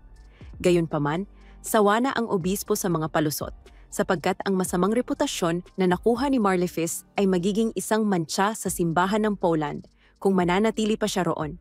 Nag-iisa, nagdalamhati si Marlefis, iniisip na siya ang laging gumagawa ng higit para sa institusyon kaysa sa iba, sumasama sa mga karaniwang adventurer at gumagawa ng mga himala para sa iba. Gayunpaman, malinaw na ipinahayag ni Tristan na kinikilala niya ang kakayahan sa mahika ng magkakapatid. At dahil dito, kung papayag si Marlefis na gawin ang isang maliit na trabaho para sa kanila, nangangako silang lilinisin ang kanyang mga kasalanan at gagawin siyang isang priestess. Labis na nagulat sa alok, pinanood ng dalaga habang ipinakita sa kanya ang alak mula sa kaaway ng Poland Empire, ang Gurumako Empire, at hiniling sa kanya na tikman ito. Sabik na mapatawad, uminom si Marlefis ng isang lagok ng inumin at hinayaan ang nakakataas na mag-utos ng kahit ano. Kaya naman sinamantala ni Tristan ang pagkakataon upang utusan siyang maging bahagi ng plano sa pagbitay kay Princess Lyslot. Agad isang sumpang marka ang lumitaw sa tiyan ng babae, dahilan upang siya'y mapaluhod. Kasunod nito, isiniwalat ni Tristan na ang alak na ininom niya ay nilaso ng isang sumpa, na magdudulot kay Marlefis ng kondisyon kung saan tanging tubig lamang ang matatanggap ng kanyang katawan. Sa loob ng isang buwan, mamamatay siya sa gutom. Ngayon, kung malalampasan niya ang pagsubok na ito, mapapalaya siya mula sa pagdurusa at magiging isang priestess. Sa kabila ng kahangalan ng sitwasyon, inalay ni Marlefis ang kanyang buhay sa obispo, at ang sumpang ito ang naglagay sa kanya sa ganoong kakilakilabot na kalagayan hanggang sa humantong siya sa harap ng isang demon lord sa rurok ng kanyang pagdurusa. Balik sa kasalukuyan, habang nag-aalmusal, pinag-iisipan ni Yulisha na walang pagbabago sa katawan ni Liza matapos burahin ni Kurt ang mga proteksyon at marahil hindi pa natutuklasan ng mga kalaban ang kinaroroonan ng prinsesa. Maliban na lamang kung may ibang dahilan kung bakit hindi pa rin sila kumikilos, tulad ng pagluluto ni Kurt na maaaring hindi sinasadyang nagpawalang bisa sa mga sumpa. Sa anumang kaso, nakarating na si Mimiko sa bayan at ikinalat na ang kanyang mga sapot. Kung susubukan ng kalaban na gumawa ng kahit ano, agad nila itong malalaman. Habang iniisip ito, kumagat si Yulisha sa isang cake at namangha sa lasa. Bukod pa rito, napansin ni Lise kay Kurt na kakaiba ang tekstura ng matamis kumpara sa dati, at isiniwalat ng binata na ngayong araw ay sinubukan niyang gumawa ng cake gamit ang harina ng bigas. Na-excite si Lise sa mga recipe ng binata tuwing gumagamit siya ng bigas, tulad ng lugaw na ginawa niya, at kung siya'y masumpa muli, gugustuhin niyang muling kumain ng ganoong putahe. Natutuwa si Kurt sa papuri, ngunit nilinaw niya na hindi na kailangang mag-alala ang dalaga tungkol sa pagiging sinumpa. Namangha si Yulisha at nagtanong kung paano iyon posible, dahil sinabi mismo ng binata na mahirap gumawa ng barrier laban sa mga sumpa. Tunay nga, ibinahagi ni Kurt na hindi siya makakalikha ng ganoong mga barrier, ngunit may tinatago siyang lihim na pamamaraan. Sa susunod na eksena, napunta tayo sa isang relihiyosong figura na nagpahayag na hindi sila maaaring pumalya. Sumang-ayon ang isang nakakatakot na figura sa kanyang harapan at nangakong susumpain niya hanggang sa kamatayan ang ikatlong prinsesa. Habang nagpapamalas siya ng kanyang kapangyarihan, na-activate ang sapot ni Mimiko at agad na inalerto si Ophelia. Pagkatapos, sinabi sa atin ni Kurt na ang buong mansyon na tinitirhan nila ay nagsisilbing barrier na nagpapabalik ng mga sumpa, kaya hindi siya makakalikha ng isa pang barrier sa loob nito. Ngunit bahagya niya itong binago. Hindi nagtagal, lumitaw ang isang tauhan ng simbahan ng Poland na may maliwanag na liwanag sa kanyang loob matapos mawala ang kanyang sumpa. Ipinaliwanag ni Kurt na sa halip na atakihin ng sumpa ang tao, ang nagpapadala ng sumpa ang siyang nagniningning. Dahil kung isinaayos niya ito upang gumanti ng atake, makakaramdam ng awa ang binata para sa sinumang aksidenteng masumpa. Agad na nagpasya si Ulysses na ibahagi ito kay Mimiko at sa iba pa at inihayag na kailangan niyang lumabas sandali. Pagkalipas ng kaunti, inimbitahan ni Kurt si Liz na mamili sa bayan ng magkasama dahil hindi pa umaalis ang dalaga mula sa studio mula nang dumating sila. Pagkatapos ng lahat, kahit na nasa isang lungsod kuta sila, sariwa pa rin ang mga gulay sa lokal na pamilihan. Gayunpaman, tinanggihan ni Lise ang paanyaya, bagamat hindi niya maipaliwanag ng maayos kung bakit. Samantala, mula sa tuktok ng pader ng lungsod, isang lalaki ang nag-alerto kay General Alraid na lumalapot ang hamog. Inamin ni Alraid kay Generic na may masama siyang kutob tungkol dito, ngunit hindi ito maintindihan ng kanyang tauhan dahil naayos na ang pader at mahirap na silang atakihin ng mga halimaw. Bukod pa rito, hindi pa rin siya makapaniwala na ang general mismo ang nangasiwa sa pagsasaayos ng pader. Sumagot ang nakakataas na wala siyang naging pagpipilian dahil sa kahalagahan ng lungsod at dahil sa takot na makapasok ang mga espiya ng kalaban nang hindi napapansin. Bumalik kay Ophelia, natagpuan ni Mimiko ang lalaking nagtangkang sumumpa kay Lise at siya ay patay na. Malamang, inakala ng mga may kasalanan na madidiskubre sila dahil sa liwanag, kaya inalis nila ang lalaking ito. Nagtanong si Ulysses tungkol sa matinding liwanag kahit patay na ang tao at ipinaliwanag ni Ophelia na lumikha si Kurt ng isang makapangyarihang reflector ng sumpa sa ganoong antas. At kung lubusan siyang makikipagtulungan sa kanila, malulutas niya ang problema sa isang iglap. Sa kabilang banda, ayaw ni Ulysses na madamay pa ang bata sa mas malalaking problema, kaya inanunsyo ni Mimiko na iimbestigahan niya ang iba pa sa susunod. Pagkatapos, hiniling niya kay Ulysses na tiyakin na hindi aalis si Lady Lise mula sa studio at iniwan ng salamangkera si Phantom upang protektahan ang lugar. Bigla, narinig ng mga babae ang malakas na pagtunog ng kampana. Mula sa tuktok ng pader, na-alerto ang general sa isang pag-atake ng mga halimaw. Kaya inactivate niya ang pangkat ng mahika upang pagliwanagin ang harapan ng kastilyo. Matapos itong magawa, nakita na nila ang isang hukbo ng mga kalansay na papalapit sa mga pader, lahat ay may hawak na mga espada. Kasabay nito, nakatanggap si Mimiko ng babala mula sa isang espiya na sinasalakay na rin ng mga babaeng kalansay ang lungsod. Ipinatawag ni General Olrade ang unang platon upang ipagtanggol ang teritoryo sa kanyang tabi hanggang sa huli at iniutos kay Generic na tapusin ang paglikas ng mga tao. Ngunit nakiusap ang nasasakupan na lumaban din dahil ang mga kalansay ay diretso lamang ang galaw. Ibig sabihin, kung magpupukus ng mga sundalo sa lugar na iyon, maaari nilang lipulin ang mga mananakop. Gayunpaman, kinuwestiyon ni Olrade kung ano ang gagawin nila kung may iba pang uri ng kalaban sa ibaba at muli niyang ipinadala ang nasasakupan upang ilikas ang mga mamamayan. Subalit bago pa man makaalis si Generic, may nangyaring hindi ka panipaniwala. Ang mga kalansay, na walang isip na nagmartsa pasulong, imbes na huminto sa pader, nagsimulang tumawid sa barrier sa pamamagitan ng mahika. Samantala, nakatanggap ng isa pang mensahe si Mimiko mula sa isang espiya. Mukhang ang hukbo ng mga kalansay ay hinihila patungo sa kanlurang pader. Pagkarinig nito, naalala ni Ulysses na binanggit ni Kershel na si Kurt lamang ang nag-ayos ng hilaga at kanlurang pader. Nagtanong si Generic kung ano ba talaga ang nangyari sa pader na iyon at sinubukan ni Ulraid na alamin kung may ginawa bang pagbabago ang batang iyon sa pader. Samantala kay Marlefis, hiniling ng demonyo na huwag muna siyang mamatay. Hindi mapakali, ibinunyag niya na nabigo ang unang alon. Ngunit para sa ikalawa at ikatlong alon, balak niyang gamitin ang mahiwagang kapangyarihan ng babae upang tumawag ng mga halimaw. Nagpumilit si Marlefis na unawain kung paano nagawang makipagkasundo ng isang obispo ng simbahan sa isang mataas na ranggong demonyo upang patayin ang isang prinsesa.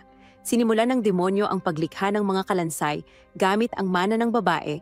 Ipinaliwanag niya na ang Lapita Ruins ay minsang ginamit upang tumawag ng mga demonyo. Ngunit ito rin ay isang perpektong lugar para sa paggawa ng mga halimaw. Mukhang hindi gaanong kalaki ang mahiwagang enerhiya ni Marlefis, gaya ng ipinagyabang ng obispo. Ngunit sa paggamit ng kanyang kaluluwa bilang panggatong, sapat na ito upang punan ang kakulangan. Sa sandaling iyon, napagtanto ni Marlefis na hindi siya sumasailalim sa anumang pagsubok. Niloko lamang pala siya ng simbahan. Kinabukasan ng umaga, binalaan ni Ulicia si Kurt na napapaligiran ang lungsod sa lahat ng panig at hindi sila makatawag ng mga backup dahil pinipigilan ito ng mga lumilipad na halimaw. Ipinahayag ni Liz ang kanyang pag-aalala para sa secure group dahil hindi pa sila bumabalik mula sa pangangaso ng mga troll. Pinag-isipan ni Ulicia na ayon sa impormasyon mula kay Phantom, nagmumula sa Lapita Ruins sa kanluran ang mga halimaw. Nag-iisip ang mga kabalyero ng isang estratehiya, ngunit kailangang mag-ingat dahil sa dami ng mga kalaban. Narinig ng mga kabalyero na mayroong pag-atake ng mga kalansay noong nakaraang gabi, kaya kinumpirma ito ni Ulicia. Ngunit sinabi niyang pagkahipo nila sa pader, tila sila ay nalilinis.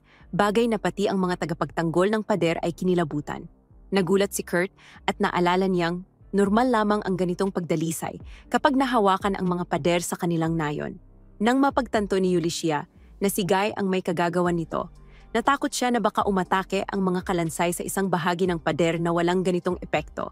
Kaya nagplano siya upang maiwasan ito. Inihayag niyang pupunta siya upang linisin ang mga guho sa kanluran, ngunit hiniling niya sa dalawa na manatili sa kanilang kinaroroonan anuman ang mangyari. Sabik na tumulong si Kurt sa paglilinis, ngunit ipinaliwanag ng mandirigma na mapanganib ito dahil sa dami ng mga nilalang sa labas ng pader at naunawaan naman ito ng binata bilang isang baguhan sa pakikipaglaban. Sa wakas nakarating si Ulicia sa isang imbakan kung saan may isang kahon na naglalaman ng ilang kumikislap na mga bato. Sa pader, nahihirapan ang mga tagapagtanggol na umatake sa mga kalaban sa silangan at timog. Isang eskwadron ang inilaan para sa general, na napansin na ang mga kalansay ay mas mabagal gumalaw tuwing araw, kaya ngayon ang tamang panahon upang kumilos. Dumating si Ulicia kasama sina Ophelia at Mimiko, at nagulat si Allraid nang makita si Yuli matapos ang matagal na panahon. Narinig niya na sumali si Ulicia sa bagong bukas na 8-layer sa bayan at nagtanong kung sino ang dalawang kasama niya. Ipinakilala ng mandirigma ang Royal Court Mage at ang 8-layer Maester, pagkatapos ay ibinunyag na naroon din sa lungsod ang ikatlong prinsesa. Dahil dito, alam ng general na kailangan niyang magtalaga ng mga sundalo upang protektahan ang aristokrata, ngunit tiniyak ni Mimiko sa kanya na hindi na kailangang mag-alala si Little Allrad dahil ang kanyang intelligence squadron ang bahalang magbantay sa kanyang kamahalan. Ibinahagi ni Ulicia na may plano siya kung saan magsisilbing pain ang general at ang kanyang mga tao upang ilihis ang atensyon ng mga halimaw. Sa panahong ito, siya mismo ang pupunta sa kanlurang guho upang sirain ang pinagmumula ng mga kalaban, dala ang isang lihim na sandata na maaaring baguhin ang takbo ng laban. Nakita ni Allraid ang mga babae na nagpapakita ng isang karaniwang mukhang mahiwagang kristal, ngunit tiniyak ni Ophelia na kaya nitong itaas ang antas ng bagay na iyon. Kaya tinanggap ng general ang plano, ngunit sa isang kondisyon, nais niyang sumama sa pag-atake sa guho. Nagulat ang lahat nang makita ang general na inilalagay ang sarili sa panganib at sinabi niya na maaaring pamunuan ni Deputy General Generic ang pain na eskwadron upang ilihis ang mga mananakop, habang siya at si Ulicia ang aatake sa pangunahing kampo ng kalaban. Binalaan ni Generic na masyadong mapanganib ito, ngunit iginiit ni Allraid na ang pagiging pain ay kasing delikado rin at wala siyang nakikitang mas magaling kaysa kay Generic upang mamuno sa ganoong komplikadong misyon. Sa huli, humiling ang nakakataas ng tulong mula kina Ophelia at Mimiko upang protektahan ang lungsod at inanunsyo ang pagsisimula ng operasyon. Kahit hindi nasiyahan si Generic, malinaw na ipinahayag ni Allraid na hindi niya babaguhin ang kanyang desisyon. Nagreklamo si Deputy na lagi na lang ganito ang kanilang boss habang naghanda siya ng inumin para sa kanilang dalawa. Dahil tradisyon na nila ang magsalo sa isang tasa at pagkatapos ay basagin ito bilang pamamaalam. Ngunit sa pagkakataong ito, itinapon ng lalaki ang inumin, tiniyak na hindi ito isang pamamaalam, kundi isang magkikita tayong muli dahil parehong mabubuhay at babalik sila upang muling salinan ng paboritong brandy ng general ang mga tasang iyon. Sa atelier, napabuntong hininga si Kurt habang nagwawalis sa bakuran. Pagkatapos, pumasok siya sa mansyon at pinag-isipan na laging sinasabi ng matanda sa kanilang nayon na ang paglalagay ng iyong puso sa hinubog na bakal ay nagbibigay ng pagkakataon upang magnilay sa sarili. Habang iniisip ito, napagtanto ng binata na ang espada ni Lord Danzo ay may kamanghamanghang talim at habang nagtatrabaho ng materyales sa pandayan, naisip niya kung kaya niyang gumawa ng mas maliit na bersyon ng sandatang iyon upang makatulong sa digmaan. Tunay nga, nalilito si Kurt sa lahat ng kanyang naranasan dahil matapos siyang tanggalin sa trabaho, tinanggap siya ng ibang grupo ngunit napatunayan niyang wala siyang silbi sa labanan at ngayon ay nanganganib na naman ang kanyang mga kaibigan. At sa pagbanggit niyan, narating na ng susunod na alon ng mga kalansay ang tarangkahan ng lungsod. Sa tabi ni General Alred, kinuha ni Ulysses ang mahiwagang kristal at hiniling sa lahat na takpan ang kanilang mga mata kapag itinapon na niya ang bagay. Pagkasabi nito, inihagis ng babae ang bato sa noo ng isang halimaw. Saka sumabog ang liwanag na bumalot sa labas ng pader at basta na lamang pinawi ang lahat ng nilalang na nagbabantang sumalakay. Namangha si Alred sa lihim na sandata mula sa atelier habang binigyang diin ni Mimiko mula sa itaas ng pader na kayang dalisayin ng mahiwagang kristal na ito ang mga demonyo at undead sa isang iglap. Sa pagkawasak ng mga kalaban, binuksan ang tarangkahan at ipinatawag ni Generic ang kanyang batalyon upang simulan ang plano habang sina Alred at Ulysses ay nagtungo sa mga guho. Habang sumusulong si Kurt sa paghuho ng isang maikling espada, nagsimulang pumasok ang mga pagdududa sa kanyang isipan at kinukwestiyon niya ang kanyang sariling kakayahan. Bagamat sinabihan siyang nasa ranggong B ang kanyang kakayahan sa pagpapanday, ang sandatang ito ay tila mas kahawig ng isang D-level na pagsisikap. Binuksan ni Lise ang pinto at inihayag na handa na ang kanin.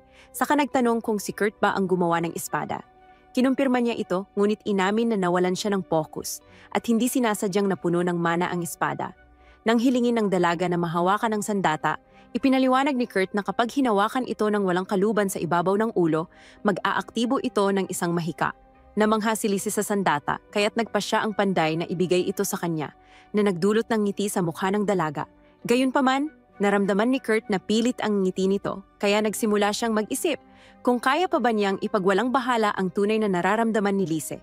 Sa kabila nito, nag-ipon ng lakas ng loob ang binata at nagtanong kung mayroong nagtatangkang pumatay sa prinsesa at ibinaba ni Lise ang kanyang ulo sa lungkot nang malaman niyang natuklasan ito ni Kurt.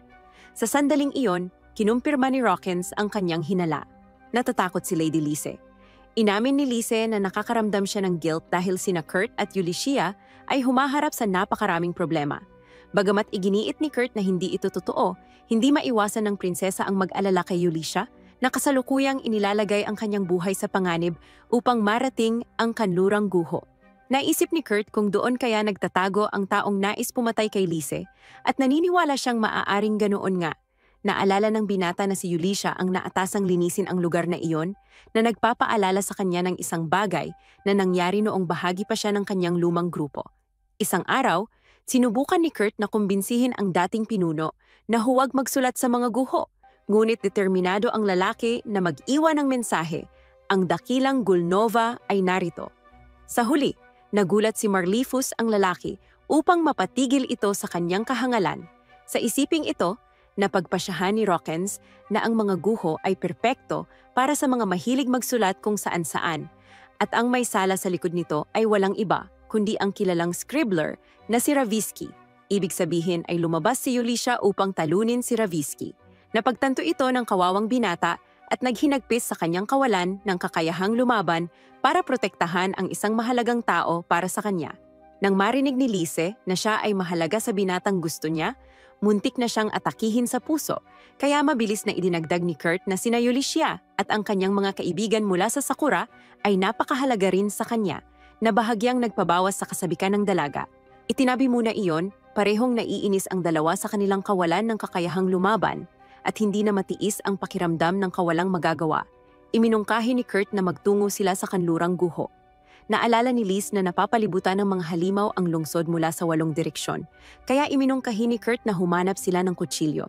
Pagdating sa guho, natagpuan nina Ulysses at Alred ang kanilang mga sarili na napalilibutan ng hukbo ng mga kalansay at naramdaman ng babae na may masamang mangyayari. Kaya inayos ni Lizzie ang kanyang sombrero na para bang maglalakad-lakad lang siya sa parke. Naalala niya ang sinabi ni Kurt tungkol sa espada, ibinigay ito sa kanya at sinabi nitong maa-activate ang isang spell kapag itinaas ito sa ulunan habang hindi pa nakasukpit. Ginawa ni Lizzie ang eksaktong sinabi sa kanya pero walang nangyari. Pagkatapos may biglang pumasok sa kanyang silid na lubos niyang ikinagulat. Balik sa larangan ng labanan, malapit na sina Yulisha at Alraid sa mga goho, ngunit napapalibutan pa rin sila ng napakaraming kalaban. Iniisip ni Julie na sa pinakamabuti, karamihan sa mga halimaw ay naakit ng panggulong tropa ni Generic. Gayunpaman, ilang beses na rin siyang nakakita ng maliwanag na liwanag sa abot tanaw, kaya iniisip niyang malamang ay paubos na rin ang kanilang mga kristal na mahika, tulad din nina Alraid at Julie. Sa gitna ng lahat, mukhang tinamaan ng matindi ang general. Agad na tumakbo si Yulisha para tumulong, pero biglang dumagsa ang isang pulutong ng mga nilalang na may pakpak, lalo pang pinasama ang sitwasyon. Doon na dumating si Sakura. Agad namang umaksyon si Dance at inatake ang mga halimaw. Pinuksa ang malaking bahagi ng mga ito. Nagtanong si Alraid kung sino ang mga lalaking iyon, at ipinaliwanag ni Danzo na sila ay mga adventurer na inupahan ng workshop. Sa wakas, itinuro ni Sina na ang mga halimaw ay nanggagaling sa estrukturang nasa unahan at dahil wasak na ang itaas na bahagi nito, siguradong galing ang mga ito sa likod o sa ilalim ng lupa. Nang marinig iyon, sinabi ni Yulisha sa iba na ipikit ang kanilang mga mata saka ibinaon ang isang kristal na mahika sa lupa upang lipulin ang mga kalaban. Pagkatapos noon, hindi maiwasan ang kupunan ni Sakura na mamangha sa teknolohiyang mahika, lalo lang itong lumalala sa pagiging kahanga-hanga. Ipinangako ni Sina sa sarili na hindi na siya magugulat sa ganitong mga bagay. Pero oo, hindi rin tumagal ang pangakong iyon. Tungkol naman sa mga sorpresa, hinainan ni Yulisha Han ang general na si Alraid ng isang simpleng sabaw na may halamang gamot. Napabalikwas ang lalaki, iginiit na walang ordinaryong sabaw ang makakapagpagaling ng kanyang sugat. Pero sinabi ng lahat sa paligid niya na maghinay-hinay lang, pare-pareho lang naman silang nahihirapan. Biglang gumapang palabas mula sa gusali ang ilang zombie at umabante sina Kans at Danzo, sumugod ng diretso sa kanila. Sumunod agad si Sina sa likuran at pagkatapos ay sina Yulisha at Alraid kasunod ng iba pa. Pumasok sila sa estruktura, sinusubukang tukuyin kung saan talaga nanggagaling ang mga ito, habang nilalabanan ang anumang kalaban na sumulpot sa kanilang daraanan. Sa kung saan mang kalaliman ng mga guho, napagtanto ni Marlefist na mamamatay siya kung patuloy siyang sisipsipan ng enerhiya ng demonyong ito. Sa pamamagitan ng isang mahiwagang proyeksyon, pinapanood ng demonyo ang grupo ni Generic na sumusulong papasok sa teritoryo nito at napansin ni Marlefist na gumagamit sila ng mga kristal na mahika. Nang mapansin ng nilalang sina Yulisha at Alraid, nakilala nitong alam ng dalawang ito ang ginagawa nila na maganda rin naman kahit papaano para mawala ang pagkabagot nito. Sa katunayan, nagpa siya itong salubungin mismo ang mga bisita. Patuloy na sumulong ang dalawang tao sa mga mahiwagang pasilyo, hanggang sa lumitaw pa ang mas maraming nilalang mula sa ilalim ng lupa. Doon nila natuklasan ang pinagmumulan. Hindi na sila nag-aksaya ng sandali. Ibinagsak nila ang isang kristal na mahika sa sahig, pinuksa ang mga halimaw, at nagpatuloy patungo sa hagdang paibaba sa unang palapag. Ngunit doon biglang lumitaw ang Panginoon ng mga demonyo. Tinanong ni Alraid kung ito ba ang nagpapatawag ng mga halimaw at kinumpirma ni Yulisha, oo, iyan ang pinuno na kailangan nilang pabagsakin. Buong kumpiyansa, sumugod siya patungo sa pangunahing kalaban, may hawak na espada.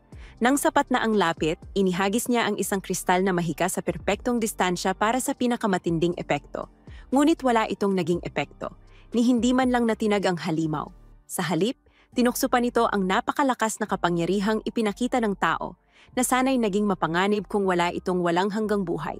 Sumunod si Alraid ng isang malakas na atake gamit ang kanyang espada at tumama ito ng matindi. Pero ni hindi man lang umiwas ang demonyo. Agad na naghilom ang katawan nito sa mismong sandaling tinamaan siya. Napatawa ang Panginoon ng mga demonyo nang may kasamaan habang pinapanood ang pagkalat ng takot sa mga mukha ng mga tao. Samantala, patuloy pa ring sinisipsipan ng lakas si Marlefist upang makalikha pa ng mas maraming alagad para sa madilim na nilalang. Nahihirapan na siyang huminga at malinaw na kaunti na lang ang oras na natitira sa kanya. Ang tanging naiisip niya ay sirain ang bilog ng mahika kung saan siya nakakulong. Kung mawasak lang niya iyon, matitigil ang lahat. Pero sobrang pagod na siya, halos hindi na makagalaw. Sinabi ng demonyo na pinapanood niya ang kanilang laban, mula pa sa simula at inamin niyang mahusay ang kanilang ginawa. Ngunit pagkatapos ay ipinakita niya sa pamamagitan ng mahiwagang proyeksyon kung gaano kahirap ang pinagdadaanan ng grupo ni Generic. Agad na nakita ni Alraid na hindi maganda ang kalagayan ng mga kasamahan nila. Inasar sila ng demonyo, sinabing bawat isa ay desperadong nagkukunwaring bayani upang ipagtanggol ang lungsod at ang prinsesa. Pero matatag na tumindig si Alraid. Sila ang mga tagapagbantay sa hangganan at kailanman ay hindi sila yuyuko sa isang demonyo. Ang tugon ng demonyo, napagtanto niyang hindi pa sapat ang mga halimaw na kanyang ipinatawag upang tuluyang durugin ang kanilang diwa. Kaya't gumawa pa siya ng mas malalakas na nilalang. Kung tatawag ngayon ng mga reserba ang mga kabalyero, wawasakin ng mga higante ng demonyo ang pinakamahinang tarangkahan, kasama na ang 3 miyembro ng grupo ni Sakura na nagbabantay pa rin sa pasukan ng mga guho. Galit na galit sa banta, sabay na umatake sina Alraid at Yulicia, pinugutan ng demonyo at sinaksak sa dibdib. Ngunit gaya ng palagi, nagpakawala ito ng kanyang kinagis ng halakhak, kalmadong pinulot ang ulo mula sa sahig at ibinalik ito sa kanyang katawan. Pagkatapos, may ngising mapanukso, nangakong lilipulin ang buong orden ng kabalyero at ilalabas ang prinsesa mula sa lungsod, sisiguraduhing mapanood nina Alraid at Yulicia kung paano siya winawasak sa harap ng kanilang mga mata. Lantad ang pagkabigla ni Yulicia sa ideya, pero pinaalalahanan siya ni Alraid na manatiling nakatuon sa laban. Ang pagwawagi laban sa nilalang na ito ang tanging paraan upang matapos ang sigalot. Alam niyang tama si Alraid, pero wala siyang alam kung paano. Pagkatapos ng lahat, pinugutan na nila ito at tinuhog ang puso. At kahit ang mga kristal ni Kurt ay walang naging epekto. Muling humalakhak ang demonyo, pinakakain ang sarili sa takot na nakikita sa kanyang mga mata at hinamon siyang sumuko na lang at lubusang lamunin ng kawalan ng pag-asa.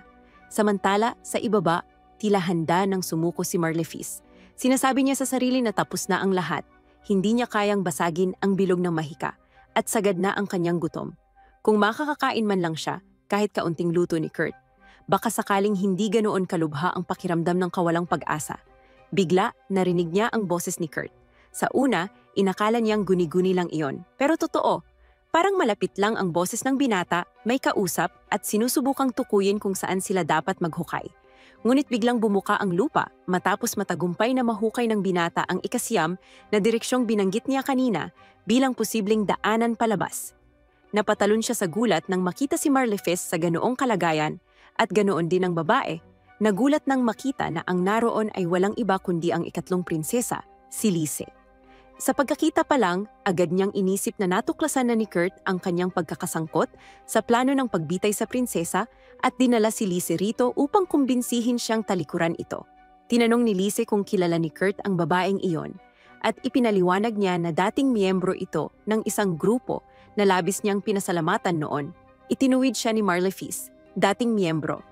Binigyang diin niyang siya ay pinalayas mula sa simbahan ng Poland ni Obispo Tristan. Doon napagtanto ni Kurt na wala siyang kaalam-alam na sangkot si Marlefis sa pangangaso sa prinsesa. Sa kabaligtaran, inakala niyang nagsusulat-sulat lang ito nang walang kwentang bagay bilang galit sa pagpapatalsik mula sa simbahan, tulad ng laging ginagawa ni Rabiski noon. Kahit na maaaring mali ang kanyang mga dahilan, hindi na iwasan ni Lise na maantig sa pag-aalala ng binata para sa kanyang kaligtasan, habang ang dating pari naman ay lalo lang nalilito sa kung anong kabaliwan na ang nangyayari. Nang tanungin ni Kurt kung nasaan si Yulicia, inakala ni Marlefis na tinutukoy niya ang mga adventurer na nakita niya sa mahiwagang proyeksyon ng Panginoon ng Kadiliman at sinabi niyang nasa palapag sa itaas ang mga ito. Walang pag-aalinlangan. Agad na sinabi ni Kurt na susundan niya ang kanyang kaibigan, pero pinigilan siya ni Lise at iginiit na siya na lang ang pupunta.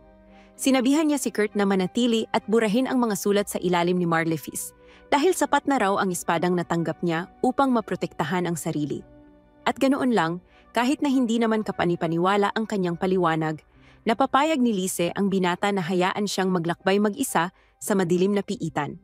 Kahit siya ang pangunahing target ng digmaang ito, wala pa ring ideya si Kurt kung ano talaga ang tunay na nangyayari. Para sa kanya, pumunta lang siya rito upang maglinis. Sa huli, sinabi naman ni Yulicia na ang misyon ay simpleng paglilinis lang. Si Marlefis, kahit nasa bingit ng kamatayan, ay tiyak na mas magaan pa rin ang lagay kaysa sa prinsesang iyon. Sa anumang kaso, naghanda si Kurt upang gawin ang isa sa kanyang mga espesyalidad, paglilinis. Hindi makapaniwala ang babae kung anong klaseng hangal ang nag-iisip na kaya niyang burahin ang isang bilog na mahikagamit lang ang mop, ngunit napatulala siya nang makita niyang eksaktong ginawa ni Kurt iyon. Para bang ang mga rune ay simpleng dumilang sa sahig. Sa isang palapag sa itaas, matapos ang ilang pagsubok, napansin ni Yulicia at Alraid na umiwas ang demonyo sa isa sa kanilang mga atake, kaya nagsimula silang maghinalana. Sa kung anong dahilan, hindi na ito muling nagre-regenera. Inilabas ni Yulicia ang isang kristal na mahika upang tingnan kung anong mangyayari, ngunit pinatalsik ito ng halimaw sa lupa bago pa niya magamit. Mula sa sandaling iyon, alam niyang tapos na ang oras ng paglalaro. Sa gitna ng lahat ng iyon, biglang lumitaw si Prinsesa Lise, parang walang anuman, at binati si Yulicia na para bang nagkita lang sila sa mall. Hindi nagsayang ng kahit isang segundo, nagpakawala ang demonyo ng isang mahiwagang proyektil na tumama direkta sa dibdib ng dalaga. Wala nang oras si Yulicia para makapag-react. Habang siya'y bumabagsak, sumabog ang halakhak ng demonyo, pinakamalakas at pinakatagumpay na halakhak nito, sa wakas ay natapos na ang kanyang kasunduan.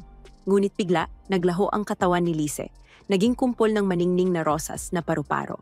At sa kanyang lugar, muling lumitaw ang tunay na prinsesa sa likuran ng grupo. Sumimangot ang mukha ng demonyo, nadaya siya ng isang simpleng ilusyon, at gayon paman, sabi ng mga kopya, init. Lahat ay ramdam na parang ang tunay na dalaga. Ipinaliwanag ni Lise na lahat ng iyon ay dahil sa kanyang espada ng kalituhan na pinanday sa kanyang atelier meister at pinangalanang butterfly. Sinubukan muli ng demonyo na umatake, ngunit muli, isa lang pala iyong patibong na agad naglaho. Lumitaw ulit ang isang lislot, ngayon malapit sa kristal na nahulog ni Yulicia, at winasak ito. Tinapos na ang buhay ng Panginoon ng kadiliman ng tuluyan. Sa ibaba, nang marinig ang huling hiyaw ng demonyo, inakala ni Marlefis na tapos na ang lahat at kasama niya lahat ng kanyang mga nilikhang halimaw. At talaga nga, saan mang dako naglalaban ng mga tao sa paligid ng mga guho, naglaho na parang bula ang mga nilikhang pinatawag ng madilim na Panginoon. Pagkakita nito, nagpadala ng mensaheng telepatiko si Ophelia kay Mimiko. Tapos na ang misyon. Sa kabila ng mahalagang papel ng prinsesa sa tagumpay, pinagalitan pa rin siya ni Yuli dahil umalis siya sa atelier. Aminado si Lise na hindi niya kayang maupo na lang at walang gawin habang isinusugal ng lahat ang kanilang buhay para sa kanya. Ngunit doon napahinto si Yulicia saglit, saka napagtanto. Dahil sa dalagang iyon, nakaligtas silang lahat. Gayon din, yumuko si General Alraid sa kanyang kamahalan at idineklara na wala ni isa sa kanila ang makakaligtas kung wala ang kanyang tulong. Ngunit sa halip, hiniling ng prinsesa na huwag silang maging ganoon kapag pakumbaba. Ang kanilang mga sugat ay malinaw na patunay sa tindi ng labang ito. Siya ang may utang na loob sa kanila sa pagtatanggol sa lungsod at sa prinsesa nito. Bilang pasasalamat, nangako siyang gagantimpalaan ang kanyang mga kapanalig. At syempre, hindi tumanggi si Alraid sa alok na isang masarap na inumin na maibabahagi niya sa kanyang mga tauhan. Pagkatapos ng lahat, umungol ang tiyan ni Marlefis, mas malakas pa ngayon na siya'y nailigtas na. Bagaman naglaho na ang bilog na mahika, nanatili pa rin ang sumpa at kumbinsido siyang namatay siya sa gutom. Binigyan siya ni Kurt ng pagkain at kahit natatakot siyang isuka ito dahil sa sumpa, hindi niya tinanggihan ang huling onigiri ng binata. Ang lasa nito'y makalangit. Sa isang sandaling saglit, inakala ng dating pari na namatay na siya at nasa paraiso na. Sa kanyang gulat, hindi man lang siya nakaramdam ng pagkahilo. Sa katunayan, napawi ng pagkain ang kanyang sumpa. Doon niya napagtanto na ang Flaming Fang Dragon ay umabot ng ganoon kalayo dahil sa pambihirang luto ng binatang ito. Napaluha siya, tuluyang kinilala ang kanyang halaga at humingi ng tawad habang lumuluha. Si Kurt syempre, inakala lang na humihingi siya ng paumanhin dahil sa pagsusulat ng kung ano-ano sa buong gusali. Pagkaraan, dumating si Yulicia kasama si Lise, gayon din ang mga multo, na handang arestuhin ang kilalang gumuhit ng gulo, si Marlefis. Nangako si Kurt na dadalhan siya ng paborito niyang tinapay na may pasas sa kulungan at umaasang magninilay siya sa kanyang mga kasalanan. Ang babae, na hangal na inakalang ipagtatanggol siya ng binata, muling kinapuotan ito habang kinakaladkad palayo. Habang pinapanood sina Kurt at Lise na masayang nag-uusap na parang walang nangyari, hindi makapaniwala si Yulicia, ang punong adventurer, na ang dalawang ito ang siyang tumapos sa lahat. Sa huli, hinawakan ni Yulicia ang braso ni Kurt, tulad ng ginawa ni Lise, upang makauwi silang tatlo ng magkasama. At sa kauna-unahang pagkakataon, naramdaman ni Kurt ang isang uri ng kaligayahang hindi pa niya kailanman nalasap noon, ang kaligayahan ng pagkakaroon ng mga taong uuwian, isang lugar na tunay niyang matatawag na tahanan. Pagbalik sa lungsod, sinalubong ang mga mandirigma ng isang marangyang piging bilang pagdiriwang ng kanilang tagumpay. Pinapanood sila ni Kurt habang kumakain, nanlalaki ang mga mata. Hindi niya maiwasang isipin na tila pinipilit silang kumain. Inuubos ng lahat ang pagkain na parabang nakasalalay dito ang kanilang buhay.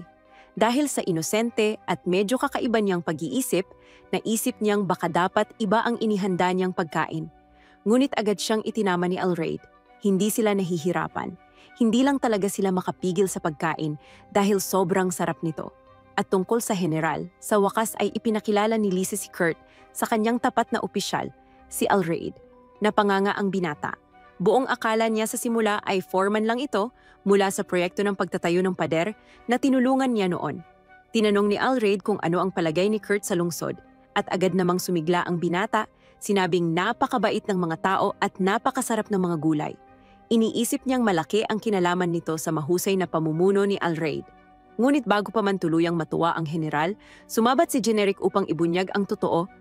Sa totoo lang, napakasama ni Alraid sa pamamalakad ng mga bagay-bagay. Tumugon si Alraid ng isang mabilis na siko sa tiyan ng kanyang bise, saka nahihiyang inamin na si Margrave Tekwon ang laging sumasalo sa kanyang mga pagkukulang. Bigla, sumabog ang mga paputok sa langit, pinahanga ang mga mandirigma sa paligid. Ipinagmalaki ni Kurt na siya mismo ang gumawa ng mga iyon, umaasang magugustuhan ng lahat ang palabas. Habang humahanga sila sa mga ilaw, napansin ni na Alraid at Generic ang kakaiba. Tuluyan ang gumaling ang kanilang mga sugat. Kibit-balikat lang si Kurt, sinabing normal lang iyon kapag busog ka sa masarap na pagkain. Nagkatinginan ang mga opisyal at sinabi sa kanya na tiyak, hindi iyon normal. Pero si Kurt, halatang walang kamalay-malay kung saan patungo ang usapan. Samantala, sa isang malayong silid, iginapos ng malalaking kadena at isang maningning na bilog ng mahika, isang dalagang tahimik na nakamasid habang papalapit si Margrave Tekwon. Binati niya ito ng kalmado, tinawag sa pangalan nito,